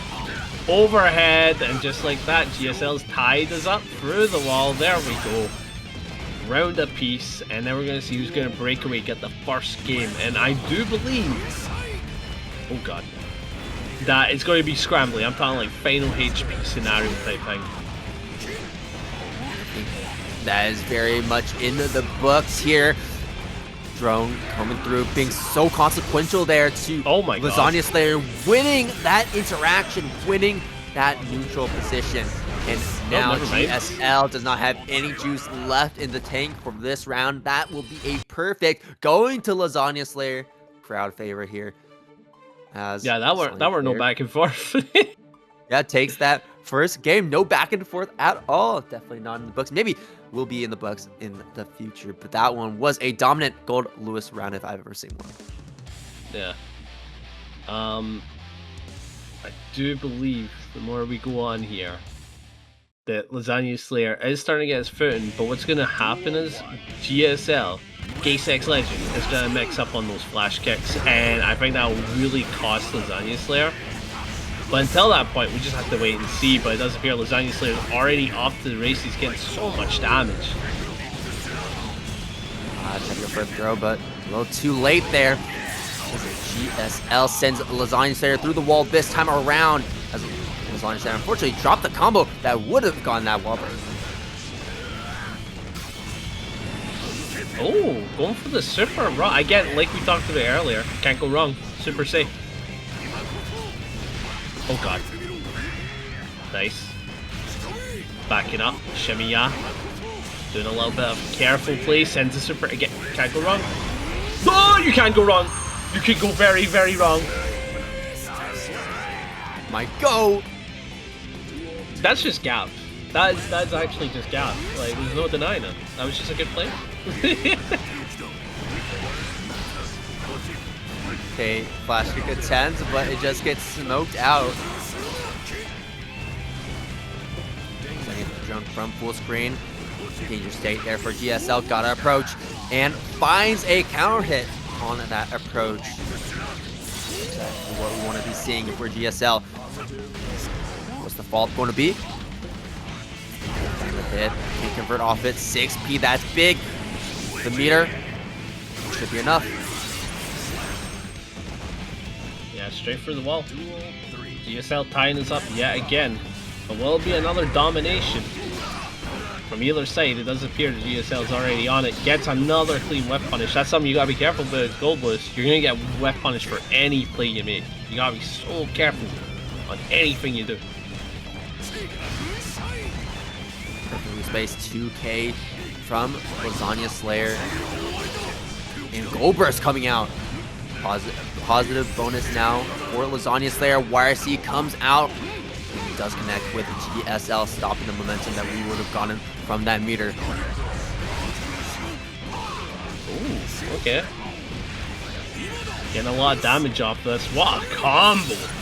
Perfect execution from Lasagna Slayer. Now it's all about what you did with it. JD into death. Lasagna Slayer with another W, going up to only needs one more game. And GSL in a bit of a back foot and has to kind of figure out what he's going to do. Because you can see more and more as it goes on. Goldlewis is scary. Goldlewis is beyond scary. Oh yeah. Now, honestly, I'm surprised. This one has thrown me for a little bit more of a loop than I expected. I did expect this one to go a little bit back and forth, but honestly, I'm surprised that Lasagna Slayer is 2-0 over GSL. When we were making predictions earlier, I was like, Lasagna Slayer going to beat Hee Ho, but I wasn't so sure if Lasagna Slayer was going to be able to easily beat GSL at that. I did have my money on GSL, but I didn't expect this to be such a, like, not so back and forth game as I was expecting. Yeah. Oh my god. Good combo from GSL. Still Bombo as well. Sends out the super. And it does appear with this hard knockdown. You gotta be careful about the bar, and I like that. Went for safe jab approaches. That way you can play around that super on the wake up, but the 2D doesn't give a damn. You know, the king does not concern himself with things like neutral. We press 2D into meter. But I like too that, like, we recognize that what Lasagna Slayer was trying to do in that moment. We went for that PRC back to try and create that space to go for a safe BT, and GSL recognized that as like, okay, I'm not going to give you that opportunity to go for that BT, and instead I'm going to be the one to push that aggression, find that counter hit, find that combo, find that wall break. And right now, GSL is really showing that through here, spacing out these BTs, getting these wall breaks, getting these high damaging confirms, and now spamming these parries. Lasagna Slayer trying to punish it, but unfortunately not quick enough. That back turn S does connect, and that super connects from Lasagna Slayer. Not the full charge though, so we still have a lot of damage that we have that we've left on the table. I thought the parry was going to come in for GSL there, because you can Gatling the attacks as the parry, but it's still in the recovery phase, I guess. And just like that, Lasagna gonna get caught in the 2D. Beautifully done, and just like Gaysex taking his first game 1-2, still has a long road to go. Yeah, long road to go indeed, but that is one of what could potentially be 2 more. You can take a game, you can certainly take a set. And I think it's definitely something that we can potentially expect here from GSL. Another game 5 might be a possibility. Well, let's find out. All depends on how this one is going to go. Instant clash, and Lasagna Slayer is the one to just let that BT rip. I'm surprised none of that actually connected with either player here. Spamming that parry. Yeah, give him the Lasagna Slayer to approach. Like that, you should be able to cinch through the wall. You've got the super, the hard knockdown, but again, you've got to watch out for Lasagna Slayer's bar, right? There's a lot you can do with that. He's got a super, you can BRC, you can YRC, but holding on to it is the correct play for now. Oh my god. Oh my god, what a 684 to deny the approach. A very good preemptive play. It just like the corner. Beats you with the drone. Very good. Oh, that's death. My goodness. My goodness. A Lasagna Slayer on set point just like that. Could take the set, but has to play around GSL's burst. That's going to come into play. You got to play around the flash kicks as well. But my goodness, he's already lost so much health. Oh, I think that's wraps. That throw might have sealed it because that gave us the guaranteed drone setup to just slam those BTs with no worry of a punish. Lasagna Slayer 3-1 over GSL, keeping the Goldlewis dream alive. Backs here in this top 8. And it looks like the players are immediately going to just queue up and get us started. Yeah, have these two played before actually? Let me see. No, they have not played. First time they're going to be playing at today's set, no run back. Fresh start for both of them, and I don't think Lasagna Slayer's really gotten to fight a high level Eno before. So, good learning experience for the fella. That being said, Kshu are you looking to make a comeback in this round, tying up the help, but burst into the corner, worst place to be, but you do have super. You can iframe out of there.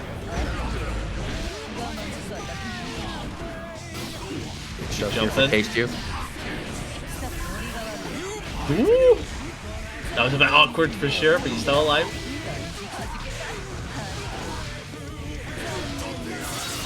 God damn, man. What a comeback from Kshu. Just kind of going for it. Send that overhead, confirmed.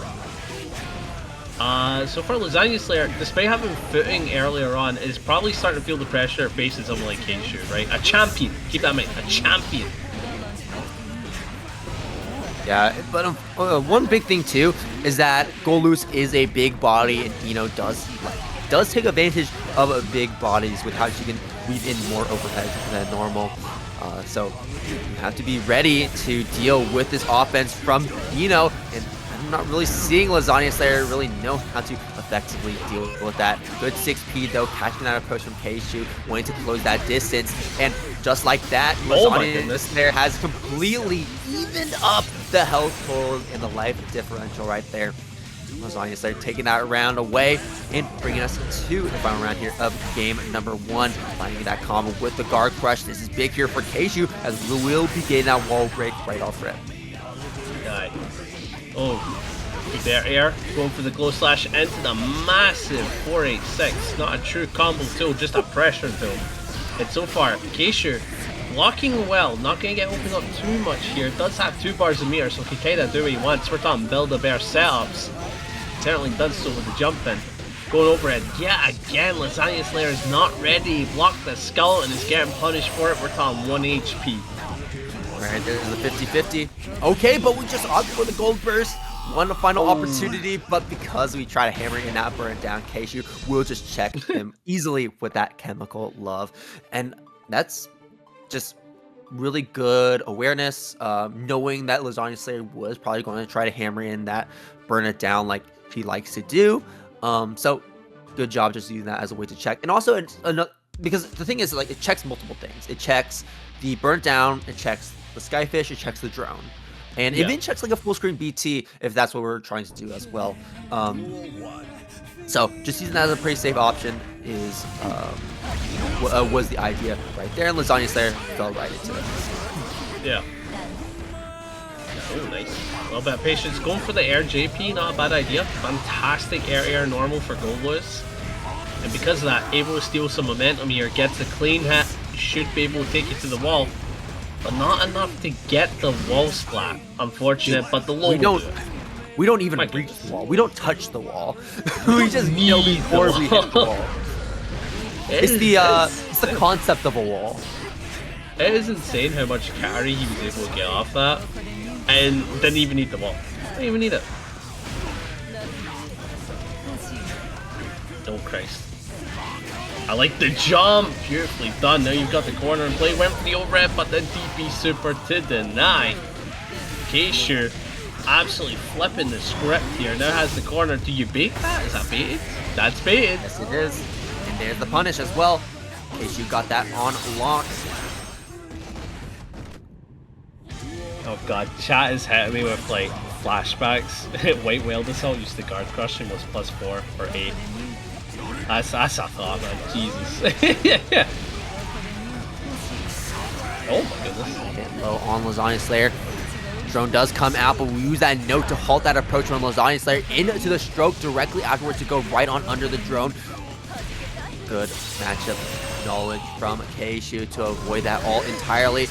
Chemical Love attempted once again, but 6P will be active just enough to catch Kshu as we try to approach with that dash.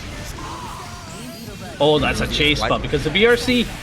That's insane. Kshu did a very high level play, did the backdash in mid-air. That's very whiff punishable. And Lasagna Slayer in the slow-mo was wanting to take advantage of that, but Kshu had BRC, utilized it and whiff punished. Beautifully done. I like too that Lasagna Slayer is weaving in these white wall assaults as well, because it is a very good way of keeping Ino on the ground and preventing her from just taking to the air, going for dive kicks at these awkward angles that can be hard to try and contest with. And it really limits her approach and what she can do. So that's the idea behind these white wall assaults. And just a big hitbox. If it does hit, hey, that's a knockdown, and then we can start going for BTs. We may set up drone, and generally it's just a favorable thing to do here.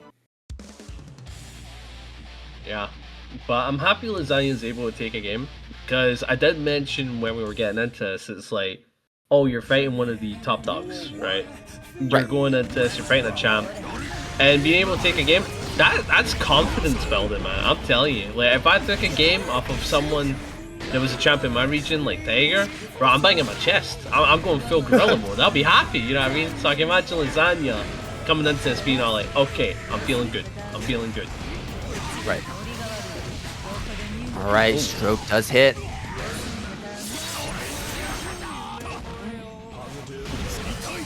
Nice. Going low. Going low yet again. Lows in a row and block the overhead. Either Kshu's reactor are making very good guesses, very educated, but absolutely nice kill. Nice kill. Yeah, fantastic blocks and a perfectly timed super as well, catching the hurt box of that 2K extension. Yeah, spamming that Chemical Love, continuing to check Lasagna Slayer at that range in order for Kshu to find an opportunity to close that distance like we're seeing right here. Wall splat into the super. Lasagna Slayer now has that burst, but we're in this spot where we might have to spend that burst on the mix-up rather than we spend that burst on the combo itself, because Kshu is going to be just slowly ticking that health bar down with a lot of small pack damage like these Chemical Loves we've been seeing so far, or we might not even be seeing much more of Kshu here as Lasagna Slayer is intending to just take out Kshu right now. Burst coming out. No! Garfield, you had a burst! Yeah, probably got in their own head about it. Probably thinking like, oh, they're gonna try to bait me. But Kshu is, we've seen it many times. He's the type of player to cash out as soon as possible, because if it went bad, burst is gone, right? And if it goes well, he kills you, right? So that's the mentality that Kshu's going in with. I'm not gonna bait it in these final moments. I'm just gonna kill as fast as possible. And if you burst as well as, and if you don't, GG, you know. Oh, jumping in. Good 6 feet. Good shot checking. Yeah, checking the oh man, sorry, checking the follow-up after the dive kick. Really smart. Because there is that gap that you can't interact with. You just cannot let her continue to wail these overheads on top of you. Yeah. You let her get away with it, you let her get away with murder, you know. Right. We're going to be seeing it right there again. 2P checking it this time. Yeah, it's one of the better defensive normals in the game, Goldlewis 2P. And it's one of these tools where it covers the airspace perfectly where Ino dashes in. So if you use that as a mash in the right timings, you can reverse the entire set, you know. He also, funnily enough, is disjointed. So that as well, for some reason. For some reason. Oh, yeah, he just like dislocates his arm to do it. Again, the amount of chins that elbow has caught is ridiculous. Backing up, sends out the drone, and does actually come into play. I thought that was going to completely whiff. And Lasagna Slayer with the meters cashing out for a lot of damage here. And opting for the okay, no wall break. Then go for the wall ender. Oh god. Oh no. Oh my god. Off This of one backdash? 200 meter. Super. That's enough. Oh my god. Off of one backdash. That's what allowed for that comeback there from Kshu. Beautifully done.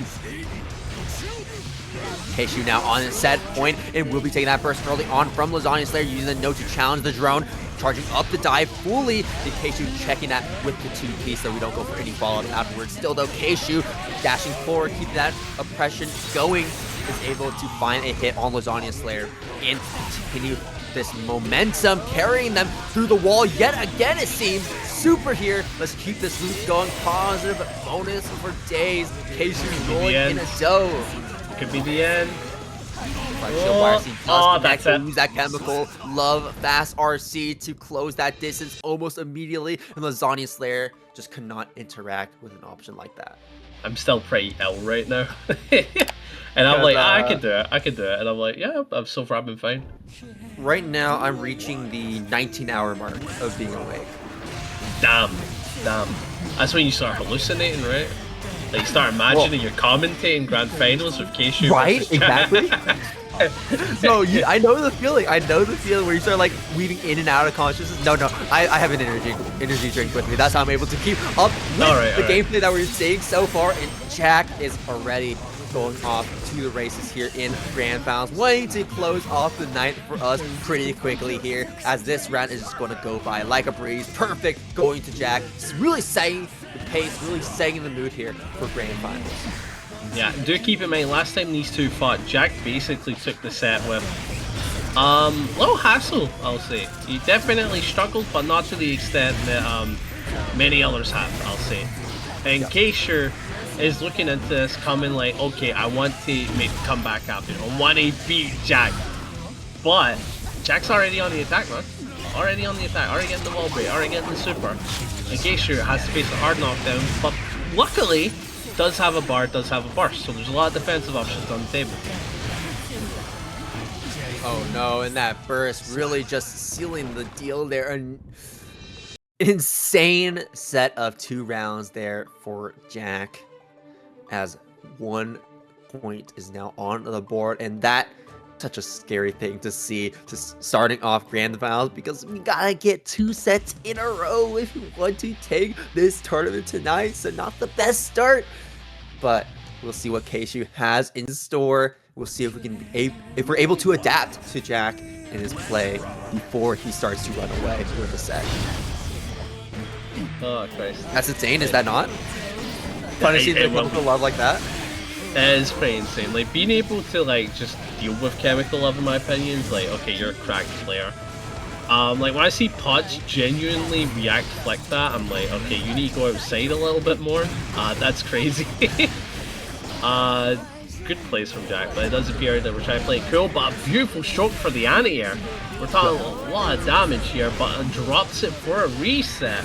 Can this reset kill? No bar in the back, but the dive kick will do it, my goodness. Yeah, fully charging it up there for as much damage as possible, maximizing it, and able to get that round because of it. Okay. Nice. I wonder if Kshu just wasn't ready for the previous hits to connect before the guard crush. And because we whiffed it, it put them in a bit of an awkward spot where Jack was able to capitalize off of it and find a combo of his own. Sets up the curse here, tries to go for the tap dust, but not quite close enough. So Kshu opting to punish that. No way, goes for the throat.